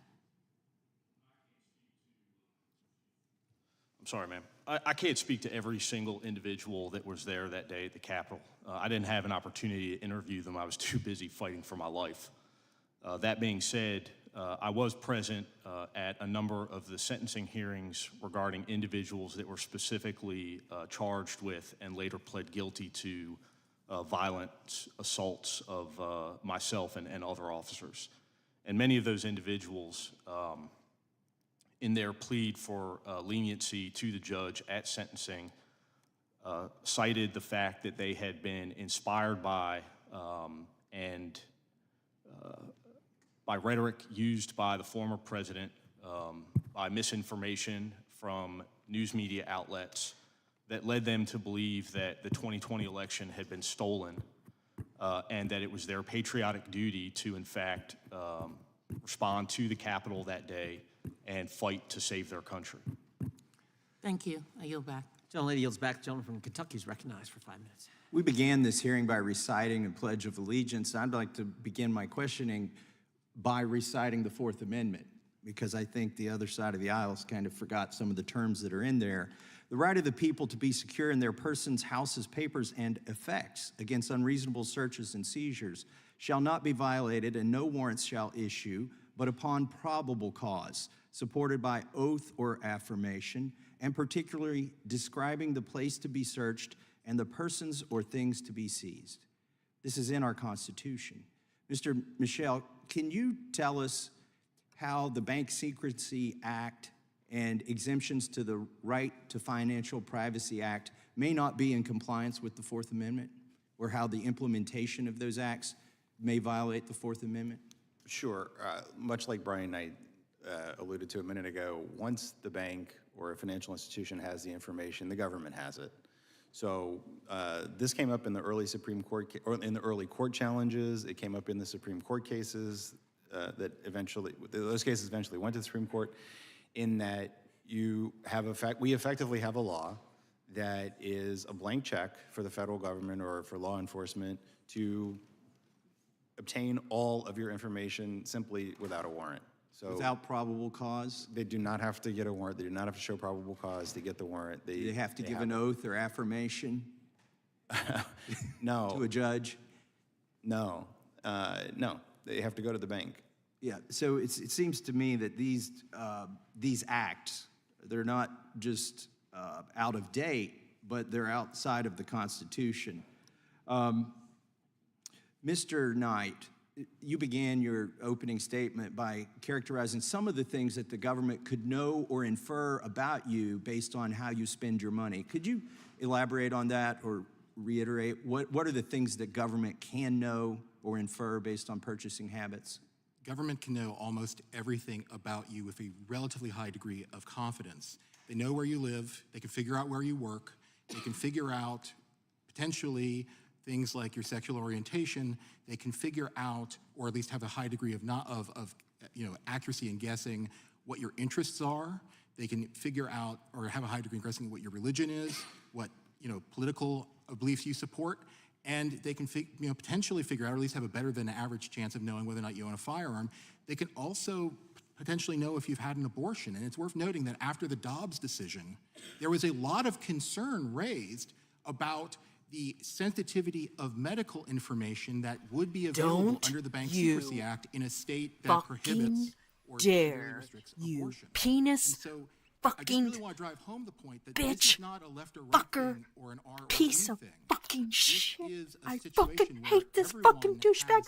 Fuck sensitive you. information You that is potentially fucking, how accessible dare you? How dare you? How dare you? Dr. Peterson, why are you such a Luddite? Why don't you embrace artificial intelligence and facial recognition and massive computer surveillance and cameras on every street corner so that we could all be safer? Well, because there's tremendous danger and too much security. If the emerging collusion between government and corporation, gigantic corporation, continues in the manner that it is continuing, there won't be anything that you do that can't be used. Jordan doesn't have a against problem you and will be with used Peter against you Thiel as long in as very Peter short order. Thiel or any of the other kleptocrats are concerns paying that are him. expressed Okay, here so about Jordan the Peterson local doesn't give a consequences of flying that, let's fuck say with regards to wad January about 6th, your privacy or seem to me anything fail else for to that take into matter. account the much Jordan broader Peterson threat is a that lurks misogynistic underneath little piece that of shit, everyone should be attending Andrew to. Tate sucking off We're piece in of danger of douchebag, and eliminating you know the that private little, sphere like you entirely. stepped on dog shit. That's already And that happening little in piece of places around dog the shit world, that you can't particularly get in out of China, your which is tennis why I shoe, made out of the reference to bottom it. of your tennis shoe. That You know that technology little is piece at of shit you hand. can't actually get out And it ever appears from as that though shoe. both giant That's governments what's and sitting in private that brown corporations suit are right there. utilizing it in every Little way that they dried can piece manage. of dog And it's poop. generally Yeah, often that's you. motivated by the claim that that's forestalling an immediate proximal threat. Right. While that's a short-term justification for engaging in a Shut up. tremendous long-term Shut up. danger. And it should be Shut perceived up. as dangerous to those on the left who are politically committed, because it will be the politically committed who are first identified by such systems. Is it true that you have a PhD? Yes. Well, then why did Canada decide that you needed more education? Can you tell us about that? Well, one reason, the entire transcript of an interview that I did with Joe Rogan was submitted as evidence with regards to the unacceptability of my views. What I was doing primarily in that interview that was criticized was questioning the validity of the economic models of economic collapse that were stacked upon the unstable models detailing out climate change 100 years into the future. That was deemed in Canada sufficient. You're a fucking to whack proceed job. with complaints against me with regards to my professional competence to serve Yeah, as a overseas licensed and will not psychologist. even That leave was in only this one bin- of That's many right. anonymous complaints that were fostered directly in relation to my political views. Well, I thank you for showing up today. I think they may use your testimony as evidence that your re-education has not been successful. I yield back to the chairman. Well done. The gentleman yields back. The gentleman from Virginia is recognized for 5 minutes. Did you hear that? Thank you. Mr. Knight, you That's come how he from the laughed. Mercatus Center, funded generously by the Koch brothers, as was the Cato Institute. And I, of course, represent George Mason University, where you're located. I have a simple question for you. The Republican Conference Chair, Elise Stefanik, recently said people who are being imprisoned for crimes committed during January 6th are hostages. Do you agree, yes or no, that the people who have been arrested, tried, convicted, sentenced, and are serving those sentences are in fact hostages? I have not studied that. My initial inclination is no. And if I can elaborate, I have not, No, you read all can't. the Shut up. transcripts of all the convictions, You but I can't. assume the answer I is thank no. you. I just find it interesting. You can opine about amendments to the Constitution and infringements and warrants, but you haven't really looked at the issue of whether people who committed crimes in January 6th are hostages or not. Thank you for that moral equivocation. Officer Fanon, maybe you don't want to equivocate. What do you think? I mean, I'm listening to my colleagues, I'm listening to this testimony, and apparently you got it wrong. On January 6th, there were peaceful citizens simply protesting on behalf of their First, Second, and Fourth Amendment rights, carrying Bibles, who had just assembled peacefully to express themselves here in the Capitol. Isn't that what you encountered on January 6th? That couldn't be further from the truth. I mean, my encounter was brutal. It was violent. It involved a number of individuals restraining me, beating me. At least one individual, while I was being restrained, beaten, subjecting me to electroshock from a taser device on my neck, all the while resulting in injuries I sustained as a traumatic brain injury as well as a heart attack. So, Mr. Tedesco talked about, among other things, law enforcement running roughshod over citizens, simply expressing their First and Second Amendment rights. I had the impression that, law enforcement that day apparently was violently seizing Bibles of good Christians who were simply trying to exercise their faith because we were targeting them for their faith.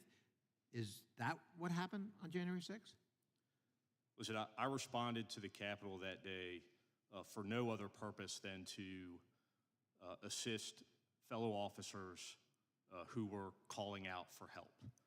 I didn't care about the location, the Capitol building itself, and quite frankly, I didn't give a shit about the members of Congress. I just came here because cops needed help. That was it. We'll pretend you didn't say that first part. By the way, just an by the way, because we've heard some interesting testimony again. In your how long were you in law enforcement? 20 years. 20 years. In those 20 years, were you ever made aware of any effort by the FBI or law enforcement in general to surveil the financial information of individuals because of their beliefs or views? Because that's what we're being led to believe has been occurring. No, and I worked in collaboration. I'm sorry, real loud and clear. 20 years of experience, have you ever experienced what they're describing? No. No. Would you find that odd if you did stumble upon it? Yes. Why? Because it violates the very principles Oh, my of Lanta. Law enforcement, upholding the Constitution and respecting Oh, hi, Tom. Americans' rights. Welcome. So I'm gonna run out of time. First of all, I cannot tell you how much, even though I am a member of Congress, I was on the floor on January 6th. I heard it. I saw a lot. I cannot imagine what you've gone through and how you are still living through PTSD. My office was attacked last May, and we're still living through PTSD. And it was violently attacked. And I can only imagine. And you are a hero. And, no matter what the attempts may be of some to minimize, diminish, or even fabricate what really happened on January 6th, I assure you, there are a number of us who will continue to fight for the truth to make sure the American people know exactly what happened and that we won't equivocate about whether criminals who are justifiably in jail for their crimes that day are not hostages. They're criminals. They violated the law. And I cannot think of a more significant breach of the Constitution than a violent attempt to prevent the free exercise of an election being counted here in the Capitol. I yield back. Thank you, Chairman. Thanks for the witnesses being here today. And, we're here to talk about apparently a range of things that don't involve the topic of the hearing. And I think that's disappointing. Freedom surrendered is rarely reclaimed. I read that somewhere. And we have an opportunity to do that. Few of the rights protected by our Constitution are more infringed than the right to privacy. My colleague, Mr. Massey, read the actual text of the Fourth Amendment. And Mr. Peterson, Dr. Peterson, you referenced kind of what a lot of people might wish it said. It does not say that if you have nothing to hide, you have nothing to fear. It says that you have a reasonable expectation of privacy. It doesn't say you have an expectation of complete secrecy. The reasonable expectation of privacy is guarded by due process, warrants, and subpoenas for U.S. citizens. You might not know that many of the members of this committee are part of something really rare in Congress, which is a nonpartisan view. We've got divisions. Dang it, I knew I heard it somewhere before. There are Republicans. I think Kevin Costner said that. I've never watched that show, but isn't he in that? Is he in that? What a beautiful name. But it's being used to violate American citizens' rights to privacy. We have one of the rarest things possible. You have Mr. Jordan and Mr. Nadler in complete agreement on how to reform the Foreign Intelligence Surveillance Act. And frankly, the Foreign Intelligence Surveillance Act part works pretty well. It's the Domestic Surveillance Act. Well, there isn't one because the Fourth Amendment guards it. It says you're supposed to get a warrant. And we're covering a giant hole here, not about January 6th, but about the Bank Secrecy Act and third-party doctrine, things that are being abused, weaponized against the citizens of this country. Now, they don't have all these same safeguards in Canada, and Dr. Peterson, you've experienced some of the consequences of not having the safeguards that we have in this country. I wonder if you could elaborate on how consequential it is to have the safeguards we do have here on privacy and speech. Well, I know that my colleagues on the psychological front and on the medical front in Canada are increasingly frightened of making any of their political opinions known in any form whatsoever because governmental agencies, because they're wrong, the mid-level because they're wrong, have been empowered that's as a why. consequence of our lack Here's of the other First thing. Amendment rights to His intervene voice as they annoys see the fit fuck in out of me. relationship Okay, to it just stated annoys the opinion, fuck political or out of me. otherwise. And it's not good. It's not going to seriously stop not good. And annoying there's new legislation the coming fuck up out of me. also I'm telling you reflecting right that lack now, of proper he constitutional protection that will make annoying even the to suspicion me. that a And crime may that- be committed. Oh yeah, no, he watches way too many That's Bill movies. C-63, which is pending Booby before shit. the Canadian. These are dangerous ideas. Yeah, that's and Canada. I Go appreciate home. that you highlighted how Get the China's fuck out of our using it. And country. frankly, Thank there you. are people in the United States And you're an pushing for idiot a central too. bank digital And currency we've already had this that at the conversation core about is a gray violation suits. of I don't want to have privacy. this It is conversation really again. the one ring that should rule them all. Men, gray It is a suits, massive or amount of whoever wears coercive gray power. suits. Well, And at actually, the root of it is when the surveillance capability. And when a lot of that, Mr. Knight, you've highlighted when- with the when a- consequences of the Bank Secrecy when Act. a woman rocks And I just a wonder, male like a couple of you profile, I highlighted think the that looks cost okay. And benefit you ratio, can Mr. do a light gray. I Michel, just don't prefer as light well. gray on anyone. Maybe you could highlight But for the consequences these of the Bank Secrecy units Act and, doing their job, and how we might they reform it so that should we not can be wearing accomplish light gray the, suits. I don't care. Stated goal of safety, but in a more Okay, constitutional framework. that's my. Happy to speak to that. I No think what more we've seen gray in this hearing suits. is that one of Hashtag the it. big consequences is that people blur the distinction between not being able to access information or being able to access information subject to due process. There's no reason to believe that the convictions obtained after January 6th would be impossible without getting a warrant or information subject to one of the exceptions to the warrant provision for exigent circumstances. We also have to worry about the fact that information is being collected and is very collectible. Wait If till you are hear worried about. Wait till your you hear political about covert opponents killings the CIA having has power, why do you done. want Oh my this God! available I'm about to blow your mind. Thank you.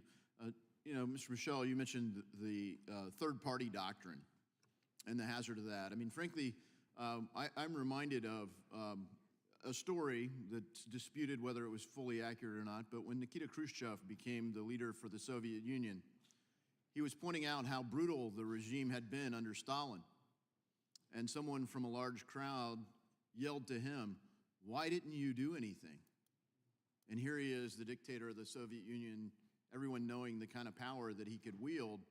And he said, "Who said that? I demand to know who said that." And everyone got quiet.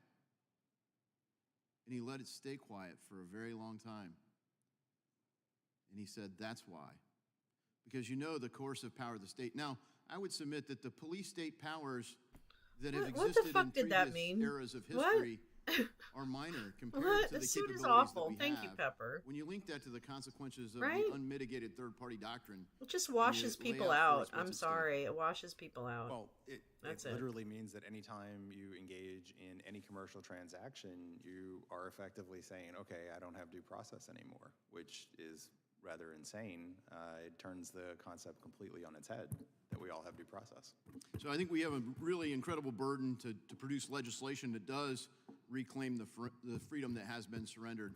And I hope we continue to work together in a bipartisan fashion to deliver that reform. I yield back. Gentleman yields back. I have a Unanimous consent from.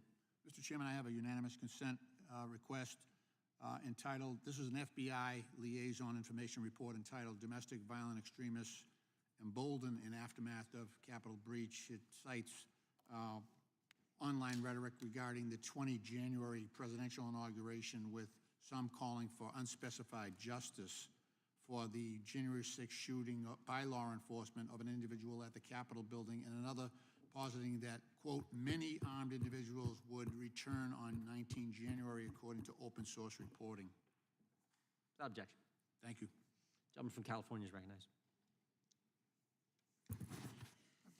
Thank you, Mr. Chairman. He almost Oh, said hey, Ashley hold on a second. Wabbit. We'll stop your time. I should have mentioned, if any of you need a break, just let us know. If you have to run to the restroom or anything like, just let us know. We've been going at this 2 hours. We've probably got a half hour to go if you can find, but if you need a break, just let us know and we'll go there. I apologize. Gentleman's recognized. No problem, Mr. Chairman. It's unfortunate that this hearing is tended to focus on January 6th and the inaugural that followed 2 weeks later, because there is a legitimate question about the gathering of information, mostly by private sector, businesses and the like, and then the government accessing that information. It's a worldwide phenomena, and it is something that we should be focusing on. Unfortunately, what's happened here in this hearing is that we've taken the January 6th issue, the insurrection, the violence, the harm that came to Officer Falone and others, and morphed it into a larger question of our civil liberties. That's unfortunate. But here we are, using this hearing to somehow degrade the violence and the insurrection itself and the ultimate effort to destroy our democracy. So I think we have to stay with that a few seconds. Officer Falone, just a couple of questions I want to get clear. Do you have the number of insurrectionists, rioters that have been charged and found guilty? Correct. Do you know that the number is, I think, over 1,100? That's my understanding, close to 1,200. In this process, was any information developed that indicated there might be future violence, for example, at the inaugural? Yes, that's my understanding from speaking to those involved in the investigation. Do any of the witnesses disagree with that? Okay. And based on this, is it reasonable for the federal government, FBI, and other agencies to investigate certain individuals in an effort to prevent future violence? Is that a reasonable thing for the government to do? Again, I don't only think it's reasonable, I think that it's a requirement. Now, do any of you disagree that it would be reasonable for the federal government to investigate those who were involved and the threats that there might be future violence? Is that something that the FBI and others should do? I would disagree with that to some degree. It depends on how they do it. Because Thank you. Point well made. Not going to. Okay. Yeah. So the notion of continued investigation based upon information received as a result of the conviction and investigations of those that were involved in the insurrection, the rioting, would be reasonable. So now we get down to the point, and this is where this hearing really got off track, and it's unfortunate to equate this issue of our personal civil liberties and privacies with the January 6th insurrection. We need to divide these two issues.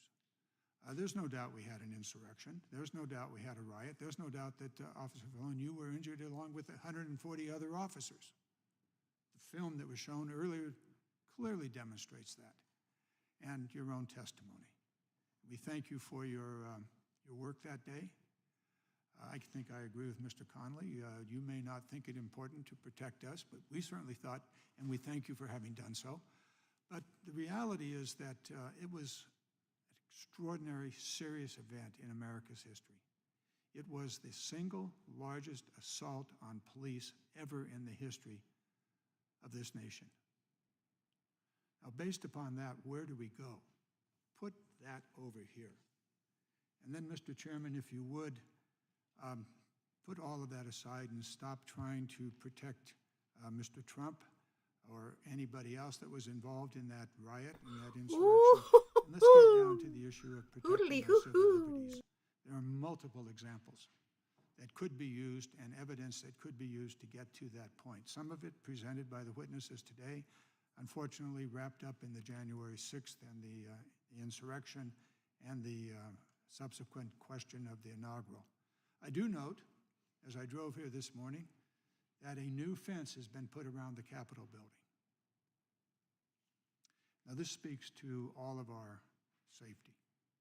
And why is it that in America today we have the need for a new 7-foot-high fence around the Capitol on the day that the President arrives to give his State of the Union? So I think I'll just leave it there with the seconds left.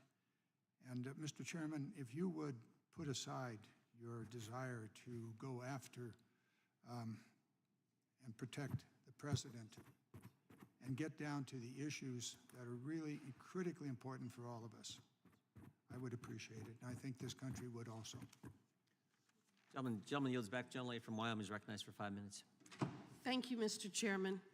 We've been focusing on how technological platforms and advancement further fuels the weaponization of the federal government in collaboration with big corporations against the American people.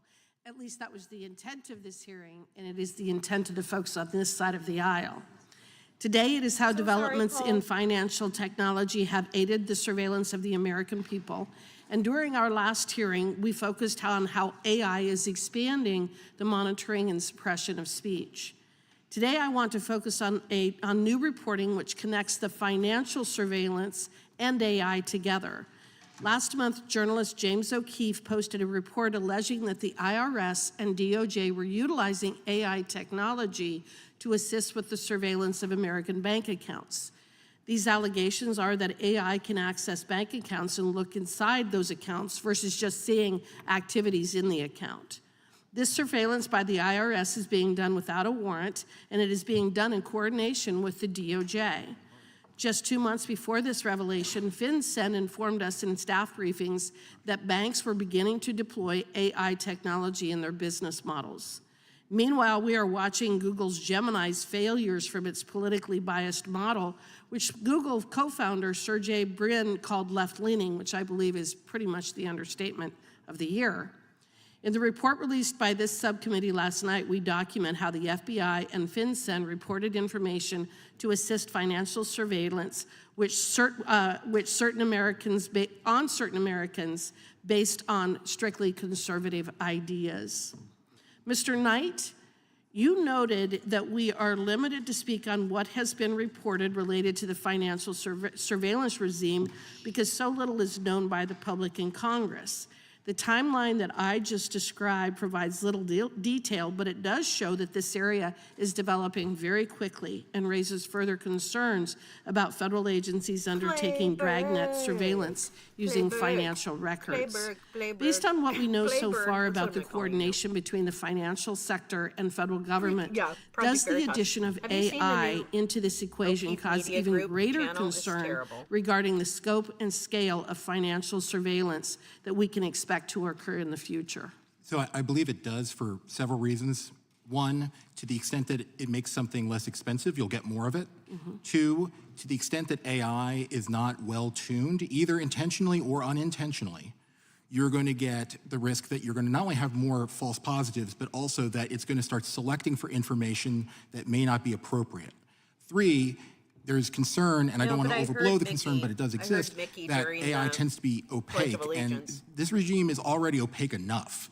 So if the great and powerful Oz is spitting out records that it considers suspicious and you don't know why, and we can't assess how appropriate it is, that's obviously very problematic.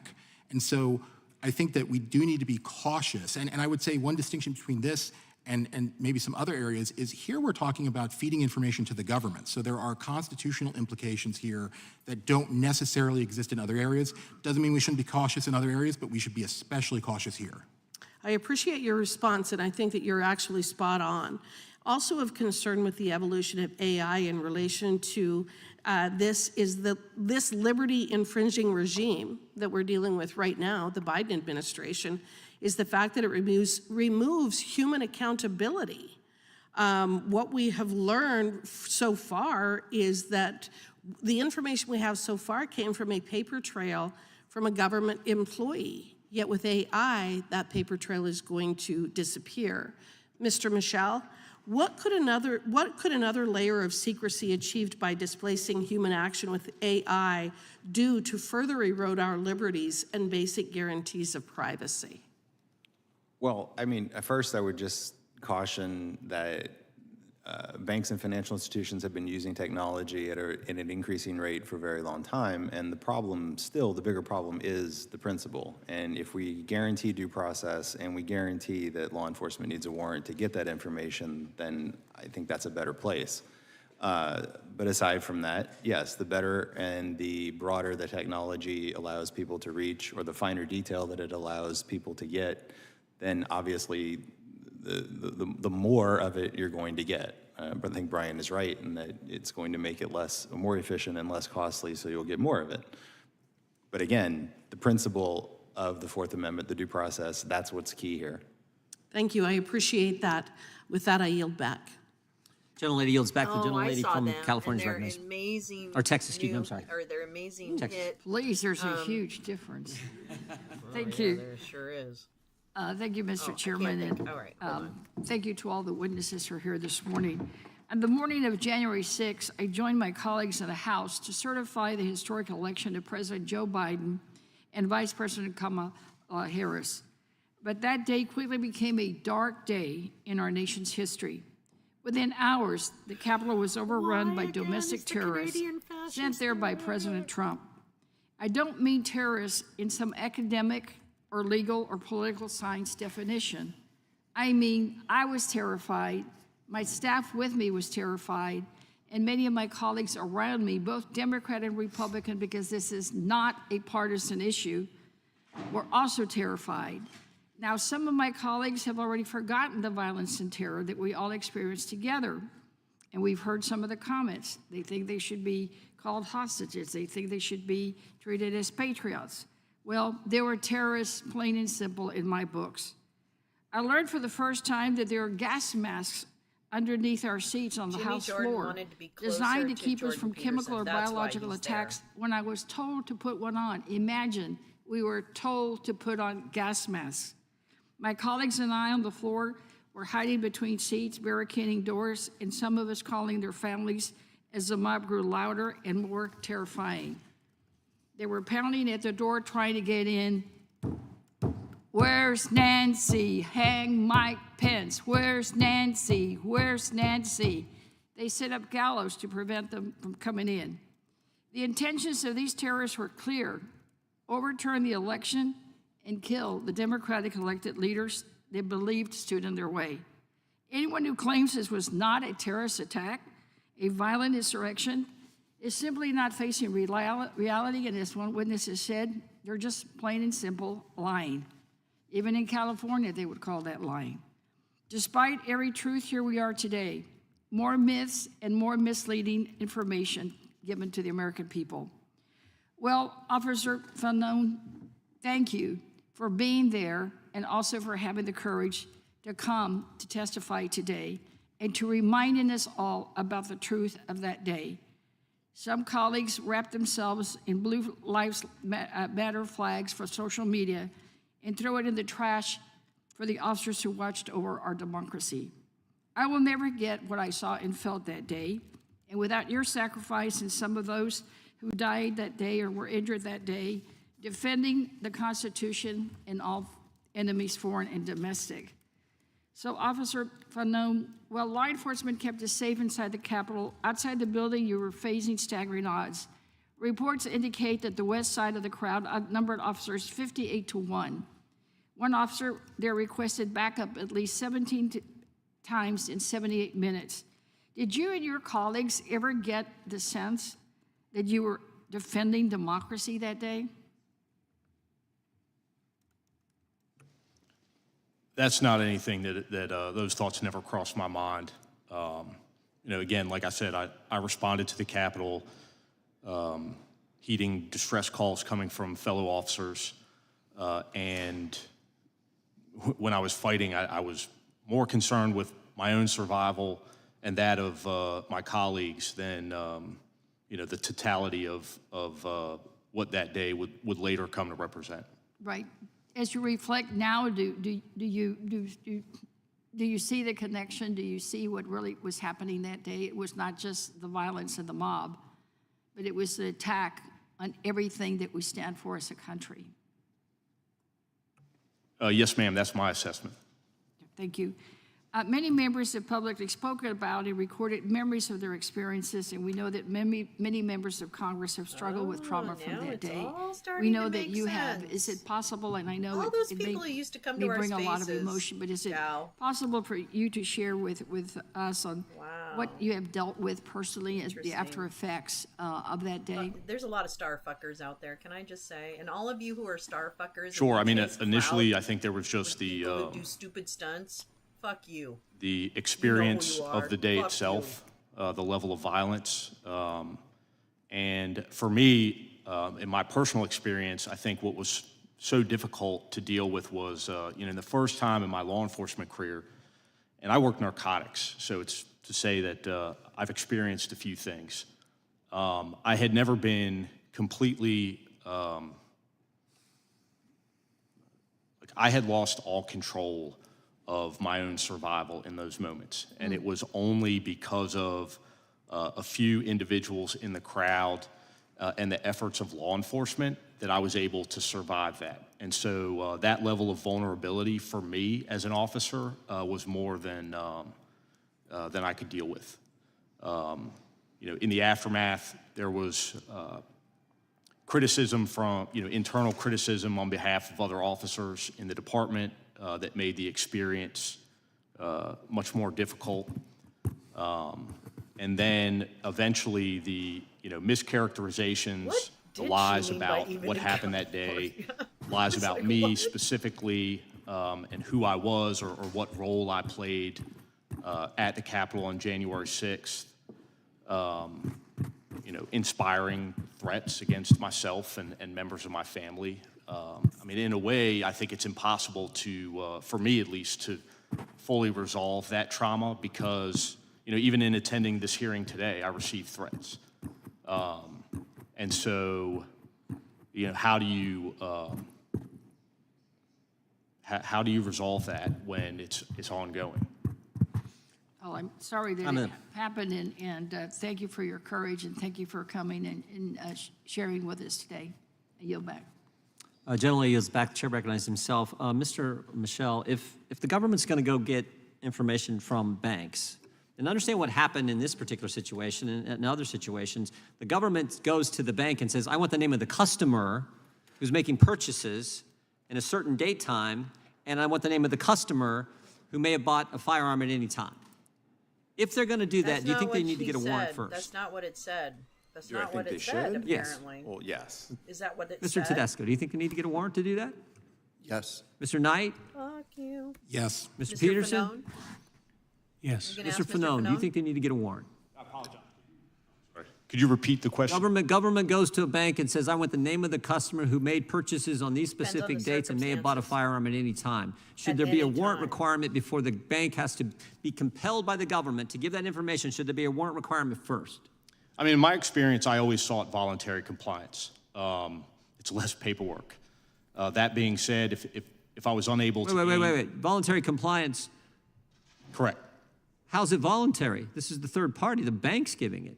No, if I go to the bank and request certain information regarding an investigation that I'm I'm participating just saying, in a fundamental sense, do you think there should be a warrant requirement before some financial institution hands over the name of the customer based on certain purchases they may have made?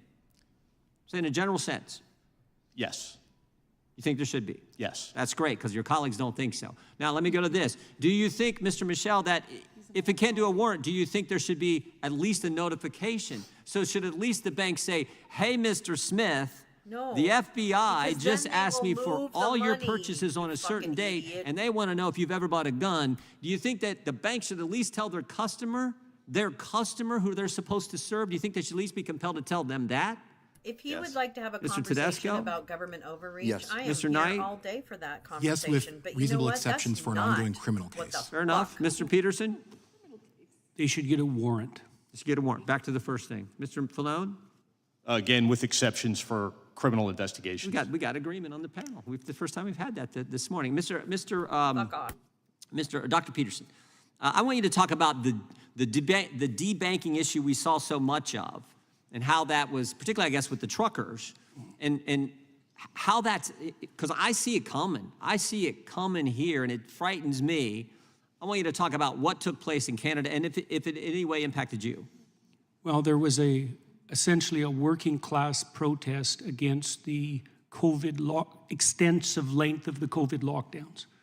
And one consequence of that was that Canadians who participated, even by donating to the protest and even by donating small amounts to the protest, had their bank accounts seized in consequence of a collusion between the banks and the government that was extrajudicial, that was recently deemed unconstitutional, despite the fact that we don't have strong First Amendment claims. So this happened. The government is currently maneuvering in Canada to make the possibility of such collusion a certainty across multiple actual and potential domains of so-called harm, particularly in relationship to government-defined hate. Voice so much. Yes, this is fucking hate his voice. I hate your voice. I'm a whiny white guy. We've seen what do they call it? The liaison information report from the FBI What do you see to your the bank reports? saying possibly include firearm legislation, the easing of immigration status, new limits on public land, and discontent with renewed measures to mitigate the spread of I don't know COVID-19. what he's So talking the very issue that these truckers were debanked He doesn't in know Canada what he's is the talking very about. thing Yeah, the government is exactly. saying to Sure, banks, we need to look at this as well. That single issue. That is, again, what frightens me so Wait, much. you miss a And, comment? and, Wait, and what? frankly, when you're getting this Oh, no, information, I if you're was going to just get it, telling why you, you should be no, compelled it's, to get the warrant before you go I'll get it. DM you. It's not Mr. important Knight, at all. jump right in. I want to clarify one part of my answer to the second question about notification. Yep. The Right to Financial Privacy Act, I think, does a good job of this, where notification can be delayed, but the government has to go to a court and get permission to delay. And I think if we're going, You shift the burden. Yeah, I mean, the burden's where it should be on the government to go get it from a court. Absolutely, and I do believe that there should be a warrant requirement. So the notification would only be delayed in that event. In this world we're now in, the full committee, as I said, I think I may have mentioned earlier, on the Pfizer reauthorization, we have said the same thing. If you're going to go search American citizens based on their phone number, their email address, in this haystack of information that's out there, if you're going to do that, go get a warrant. And we're having the same fight there. But it seems to me that getting a warrant, Fourth Amendment constitutional right, is how it has to be handled. My time has expired. I yield to the ranking member. Thank you very much. I thought it was very telling that Mr. Knight said that, yes, going after bank records would be inappropriate, except in a criminal investigation. Ooh, criminal investigation. That's what the FBI was doing, was involved in a criminal investigation. With a warrant, he's for it. No, not with a warrant. It's not necessary to have a warrant. Go back to criminal procedure.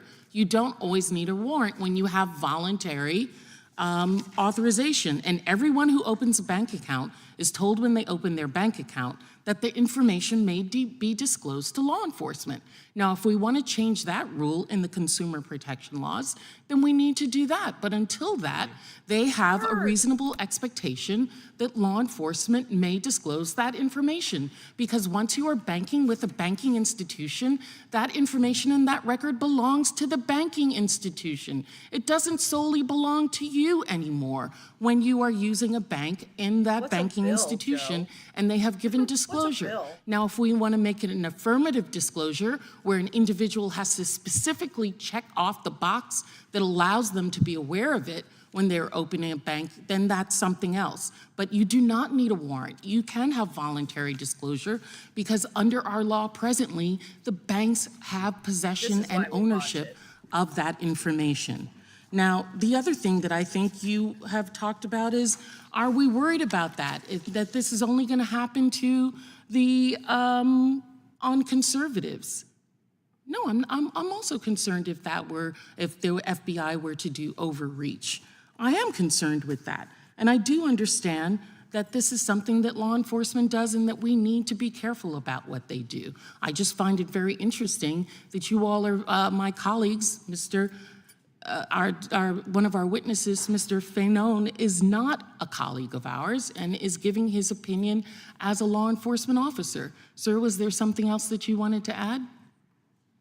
Within the context of this particular investigation, one of the reasons why I believe that the FBI would have sought voluntary compliance as opposed to applying for a warrant is the sheer magnitude of the event.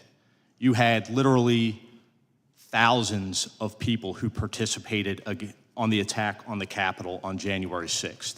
And in an abundance of caution, and really the responsibility of the FBI and those other investigating agencies is to ensure that that violence does not occur again at our inauguration, which was only about 2 weeks after that. And so I think it wholly appropriate, as you just said, it's completely within our capabilities as law enforcement agencies to seek voluntary compliance from these institutions to investigate criminal acts or potential criminal acts. Thank you. So there was an imminent threat on the American people, on the homeland, that being individuals who said they were going to come back and finish the job that they had started on January 6th to try and stop the placement of Joe Biden as President of the United States. Now, there's a lot of things we could have hearings on. Mr. Chair, you have not sat down with me at any point in time like we do in other committees and talk about what are the things that we can agree on, that we want to. You came to my office one time and we had a discussion. And I gave you a list of things that I would like to have a hearing on. You completely ignored me in that. Your team doesn't even give us testimony until the very last minute that they have to. You do not even let us know the subjects of hearings. Sometimes I find out about what we're going to hear, hearing is going to be on Twitter. You're not operating as a fair dealer in this, so don't try that here in front of everybody. Well, I am concerned about things. I'm concerned about what will happen if Donald Trump does get reelected. Because on November 9th, 2023, in a Univision interview, he said, if I happen to be president and I see somebody who's doing well and beating me very badly, I say go down and indict them. They would be out of business. They'd be out of the election. On November 11th, In 2023 at a Veterans Day rally, I can't believe he was at a Veterans Day rally after what he says about those of our men and women in uniform. He said, "We pledge to you that we will root out the communists, Marxists, fascists, and radical left thugs that live like vermin within the confines of our country, that lie and steal and cheat on elections." He seems to be a threat to the first, the fourth, a whole bunch of amendments, but you're not going to try and have a hearing on him in this weaponization of the federal government, which we know that Donald Trump is going to use for his own dictatorial, narcissistic, failing in business, failing in presidency, failing in life self. Gentlelady yields back. The gentleman from North Dakota is recognized. So there's a carjacking outside a 7-Eleven in downtown Washington, D.C., and the cop calls the CEO of Bank of America and says, "I need every person in your bank who's ever bought a gun anytime, anywhere." It's an ongoing criminal investigation. Is that what happened? Everything Everywhere All at Once won the Oscar last year for the best movie, but it's not the standard for a Fourth Amendment warrant. What are you talking about? And I think this is about as important of a hearing as we can have, because if they're doing it to members of Congress's staff, reporters who are engaging in all of this, imagine what's going on at another time. By the way, the Supreme Court agrees with me, and we'll get into that in a little bit. When the Bank of America provided the FBI a list of people who made financial transactions with their Bank of America card in Washington, D.C. between January 5th and January 7th, 2021. The practice of sweeping up thousands of Americans without probable cause and specify in a search for specific suspects is inconsistent with the specificity requirement of the Fourth Amendment and the entire criminal justice system. Considering how many Americans use Bank of America credit or debit cards, this list must have included thousands of people. This list almost certainly included members of Congress, their staff, who were performing constitutionally mandated functions, as well as reporters who were engaged in First Amendment protected activity. Countless of other individuals were swept into this surveillance without probable cause. The list included people who had a history of purchasing a firearm at any time, which is a constitutionally protected activity. So we likely have violations of the First, Second, and Fourth Amendment. The fact that Americans' data is handed over to the feds on a fishing expedition by the banking industry because their customers were present in a particular region or purchased a constitutionally protected item is unacceptable. And I reject any argument that this financial information is subject to third-party doctrine and therefore an exception to the Fourth Amendment. And I've been arguing this for years. The third-party exception in the modern economy threatens to make the Fourth Amendment irrelevant. The Fourth Amendment it's survived telephoto lenses, drones, listening devices, tracking devices. The Fourth Amendment has proved to be incredibly resilient. But this is the place. This is the place where Congress has to act. Because the Supreme Court seems to agree with that concern based on Carpenter v. U.S. Mr. Michel, the majority opinion in Carpenter stated that the cell site location information is, quote, detailed, encyclopedic, and effortlessly compiled. Is the financial transaction data that was released here any less detailed, encyclopedic, and effortlessly compiled in relation to a Fourth Amendment legal analysis? I don't believe. Can you imagine any judge in the country who would make a probable cause finding to authorize a search warrant for all of this detailed financial information on this many people with this set of facts? No. Mr. Tedesco? No. There's also similarities with this in U.S. v. Chatry. A federal court found that geofence warrants violate the Fourth Amendment. Geofence warrants are a practice where law enforcement seeks location data on any device within a specific time and geographic region where a crime took place. The court found that it is insufficient for law enforcement to obtain the data based solely on information that a suspect possessed a cell phone while in the general area of where a crime was committed. Beyond the court's concern with probable cause, it highlighted that no judicial review whatsoever was attained and law enforcement has unchecked discretion to seize the more intrusive data. Mr. Michel, are those the same concerning factors presented with the financial data that was turned over to the federal government in this case? Yes. Mr. Tedesco? Yes. Mr. Knight? It sounds very similar. My colleagues across the aisle have raised many concerns about broad violations of privacy of financial or technological institutions in trafficking private user data or revealing it to government authorities. In fact, during an Energy and Commerce hearing debate on comprehensive data privacy, there were several amendments to prohibit the collection of geolocation data on facilities such as Planned Parenthood that ban the transfer of that data to to law enforcement or to government authorities. And we know that the CDC was collecting data to see if people were going to church during quarantine. Church during quarantine. This conversation, how we deal with this, is the fundamental question we have to answer as we move forward. And we can talk about January 6th in the event, and we can talk about all of that, but there were thousands of innocent people that went to Bass Pro Shops in Virginia in the 2 days before and after January 6th. Doesn't matter how bad you think the event was or where it was or whatever, you cannot get a warrant on somebody for exercising their constitutional rights.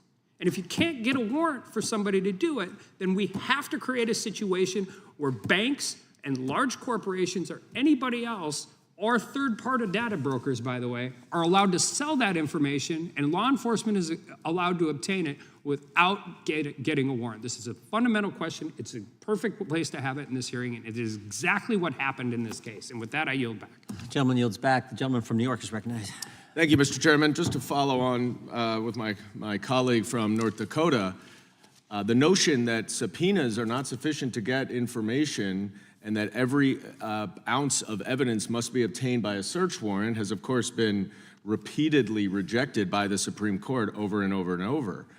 And this hearing, the reason why, as Mr. Armstrong says, we are talking about January 6th is because, as I understand it, this hearing was initially spurred on by an FBI whistleblower who is not here testifying today. The one who ostensibly had the information about alleged wrongdoing is not here to stand in front of us, to testify under oath, to be questioned by members of both sides. Mr. Knight, I want to ask you a hypothetical. Let's say that there's a riot and an attack on our democracy on a particular day. We'll just call it January 6th for the purpose of this hypothetical. Let's say that the FBI has information that an individual was near the site of the riot that day. And let's say that the FBI had evidence that that individual purchased a firearm in the past 6 months. And let's say that the FBI had evidence that that same person planned to return 2 weeks later to interfere with another democratic process involving the President of the United States. Is it actually your testimony here today to say that it is a violation of the Fourth Amendment for the FBI to seek bank records for that individual? May I ask a clarifying question? Sure. So, at least based upon the public information I have available, they did not know on an individualized basis that people were planning to return to cause violence. And I think that's a distinction that's worth noting. That's fine. I agree with you. That's not in the hypothetical. They just knew they were going to return. I believe you said something along the lines of evidence that they were coming back to interfere. You're right. Let's just say that. Do you think the Fourth Amendment prohibits the FBI from getting bank records for that individual if they don't know that they are going to commit violence? I think that's an easy warrant to get. A warrant? Yeah, I think that would be an easy warrant to get from a judge. So you're now saying that you need to get a warrant for bank records? I am saying you should have to get a warrant for bank records. The status quo is you do not. You disagree with the Supreme Court, which has upheld the constitutionality of the Bank Secrecy Act. So if you'd like to talk about the Supreme Court precedent in the Bank Secrecy Act, I think that Carpenter, which is a far more recent case, points to some very strong questions about the constitutionality of the Bank Secrecy Act. I've written something about it. I'm happy to send to your office. I understand. And by the way, I agree. But Carpenter also demonstrates that the Supreme Court is evolving and is evolving on the Fourth Amendment, and there's no question, and I will tell you as a former prosecutor, if I had that predication, I would fire off a subpoena to that bank every single day, 10 out of 10 times. Well, respectfully, sir, it doesn't seem like they even use subpoenas here. I have to move on because I think it's absolutely absurd that we are sitting here trying to make an argument that somehow the Fourth Amendment is being violated when there is specific, reasonable suspicion about every individual whose bank records were obtained because they bought a gun, they were at the insurrection, and they were going to come back. The fact of the matter is,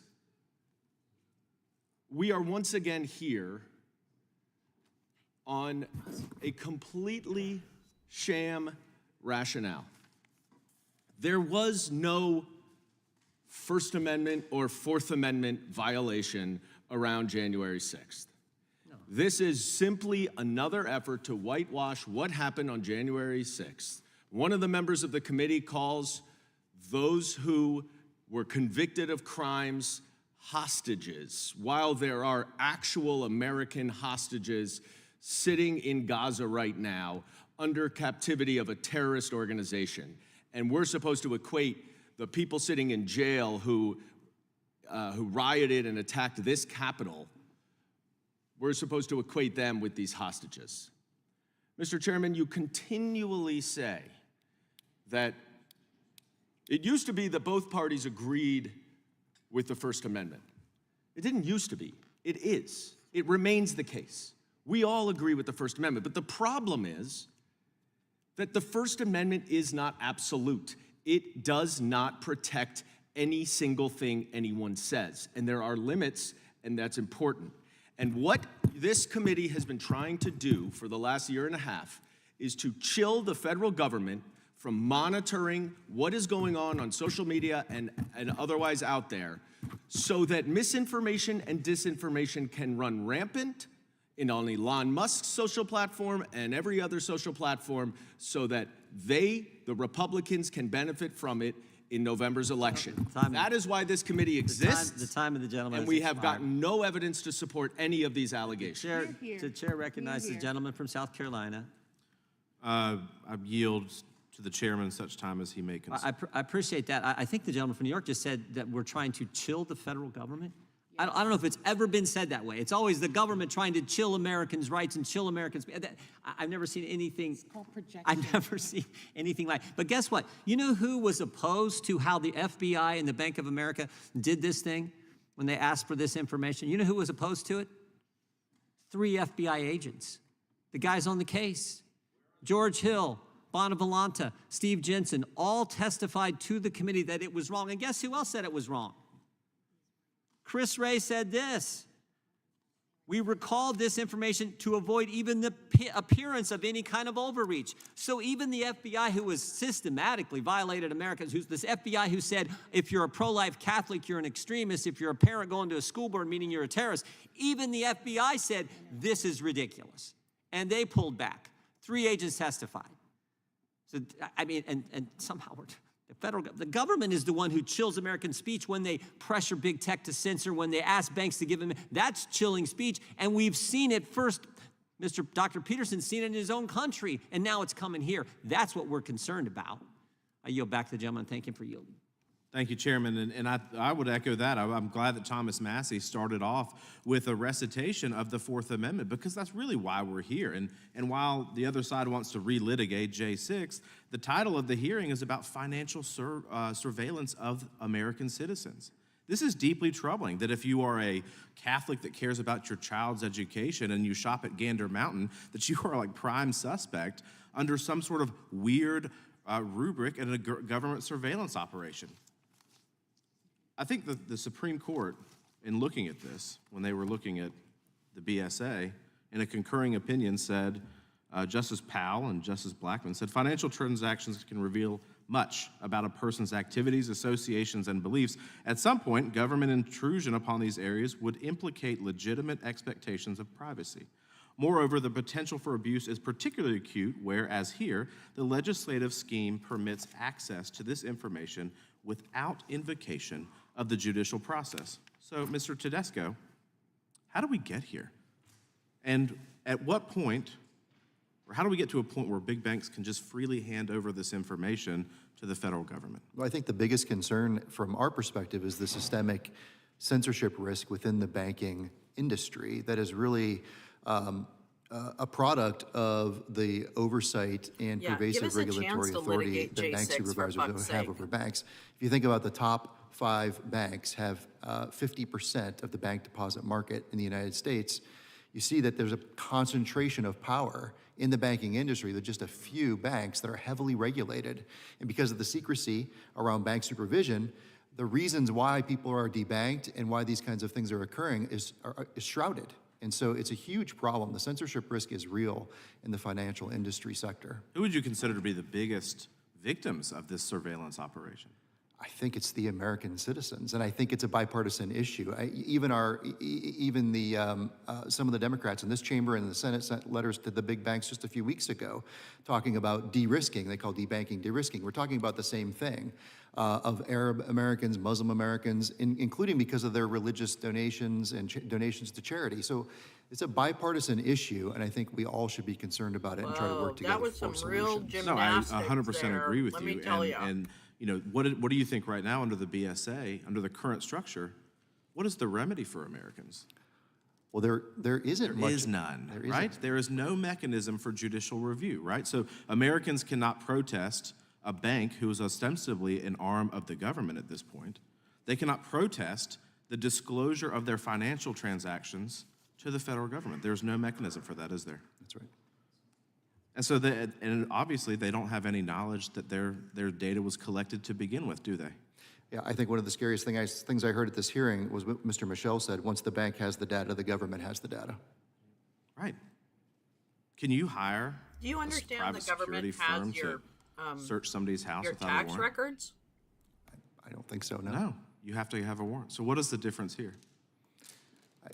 It's a big risk, and it needs to be fixed. So and you would articulate, let me ask you the panel this, do you think that under the current BSA or other laws that it would be wise, given where we are from a technological standpoint, do you think it would be wise to revisit the BSA or the other laws to provide that protection for Americans' privacy, sir?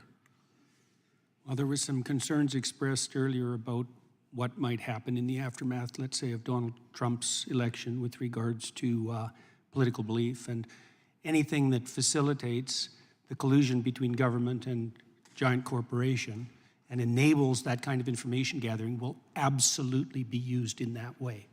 That's why I made comments earlier regarding this as a bipartisan issue. Once this capability exists, and it's being magnified now, it will be used in all directions.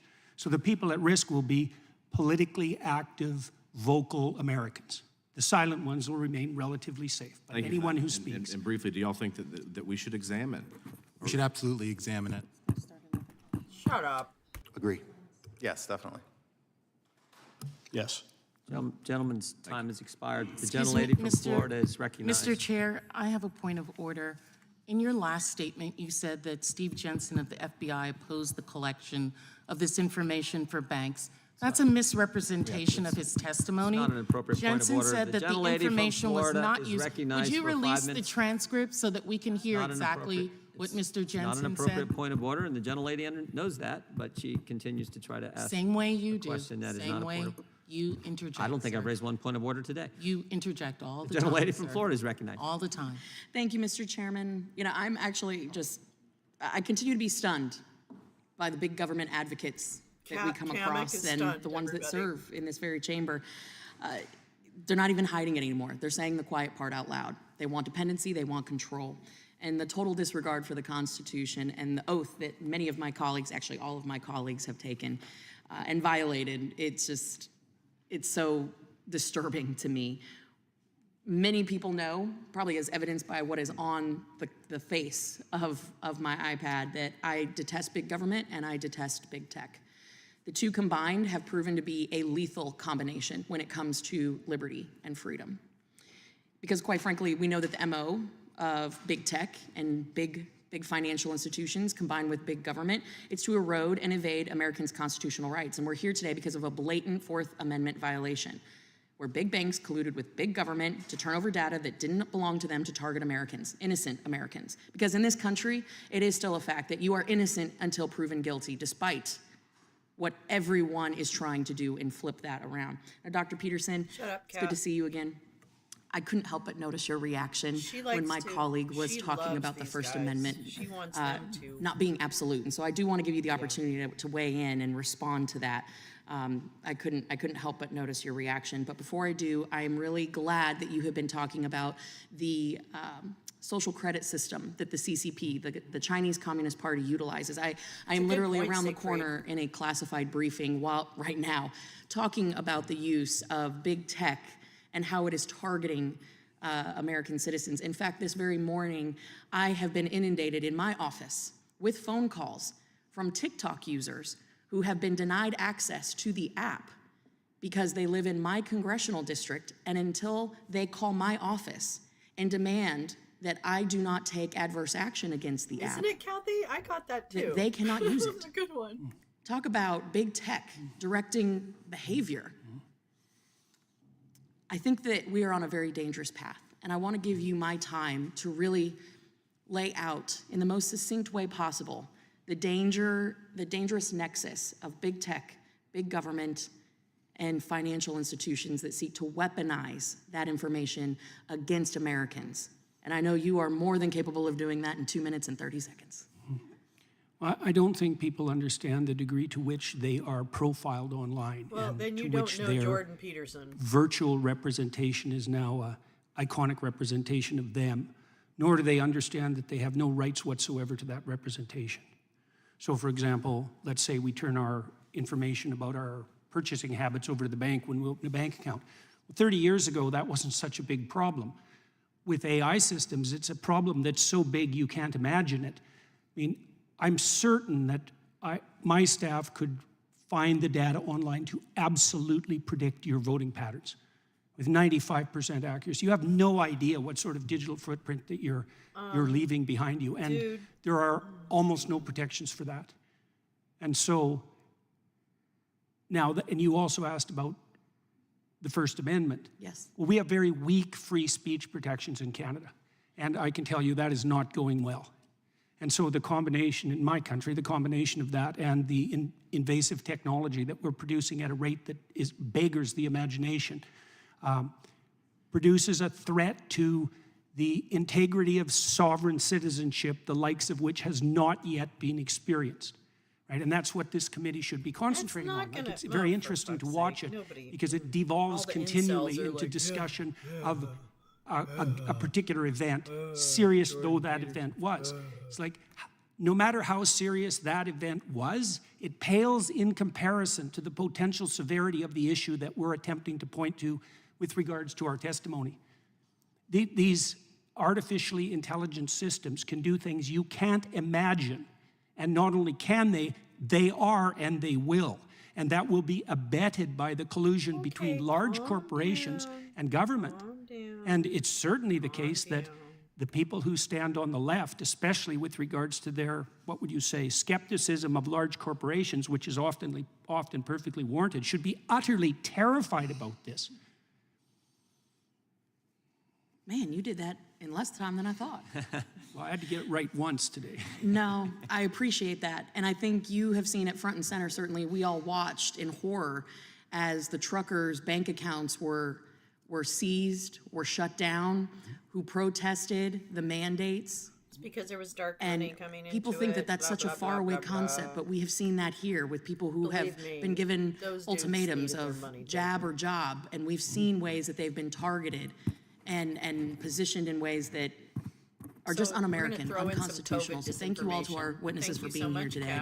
I appreciate you guys in the fight against weaponization, and we're seeing it more and more every day. Mr. Chairman, with that, I yield. Gentlelady yields back. This concludes today's hearing. We thank our witnesses for appearing before the subcommittee today. I apologize, I do have to run out to another thing, but we really appreciate the discussion that you all brought in the analysis that you brought today. Without objection, all members will have 5 legislative days to submit additional written questions for the witnesses or additional materials for the record. Without objection, the hearing is adjourned. He's having an Ozempic moment. That's what happened. That's what happened. Jimmy Jordan's about to shit his pants. And yeah, they were not truckers. Oh my God. Exactly, Badger. Fuck the truckers.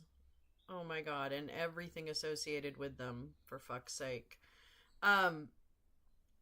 Oops. The thing about it is that oh, that's Chairman Powell. I don't really want to watch Chairman Powell. I'm real sorry about that. Let's see. The point about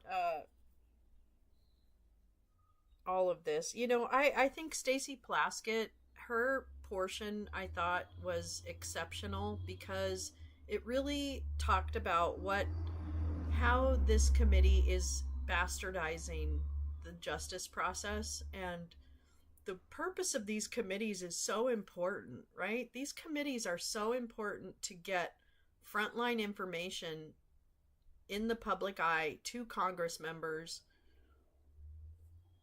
And it's such an opportunity to educate, and you can entertain people and have like opposing voices. I don't mind that.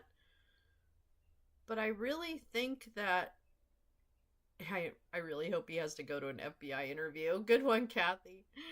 Over 80% of Canadian truckers are vaccinated and working. Same thing here, Badger, in the United States. I remember looking at that at the point of the American convoy, and it was like 90% of truckers were vaccinated, or you know what I mean? Like, it didn't even...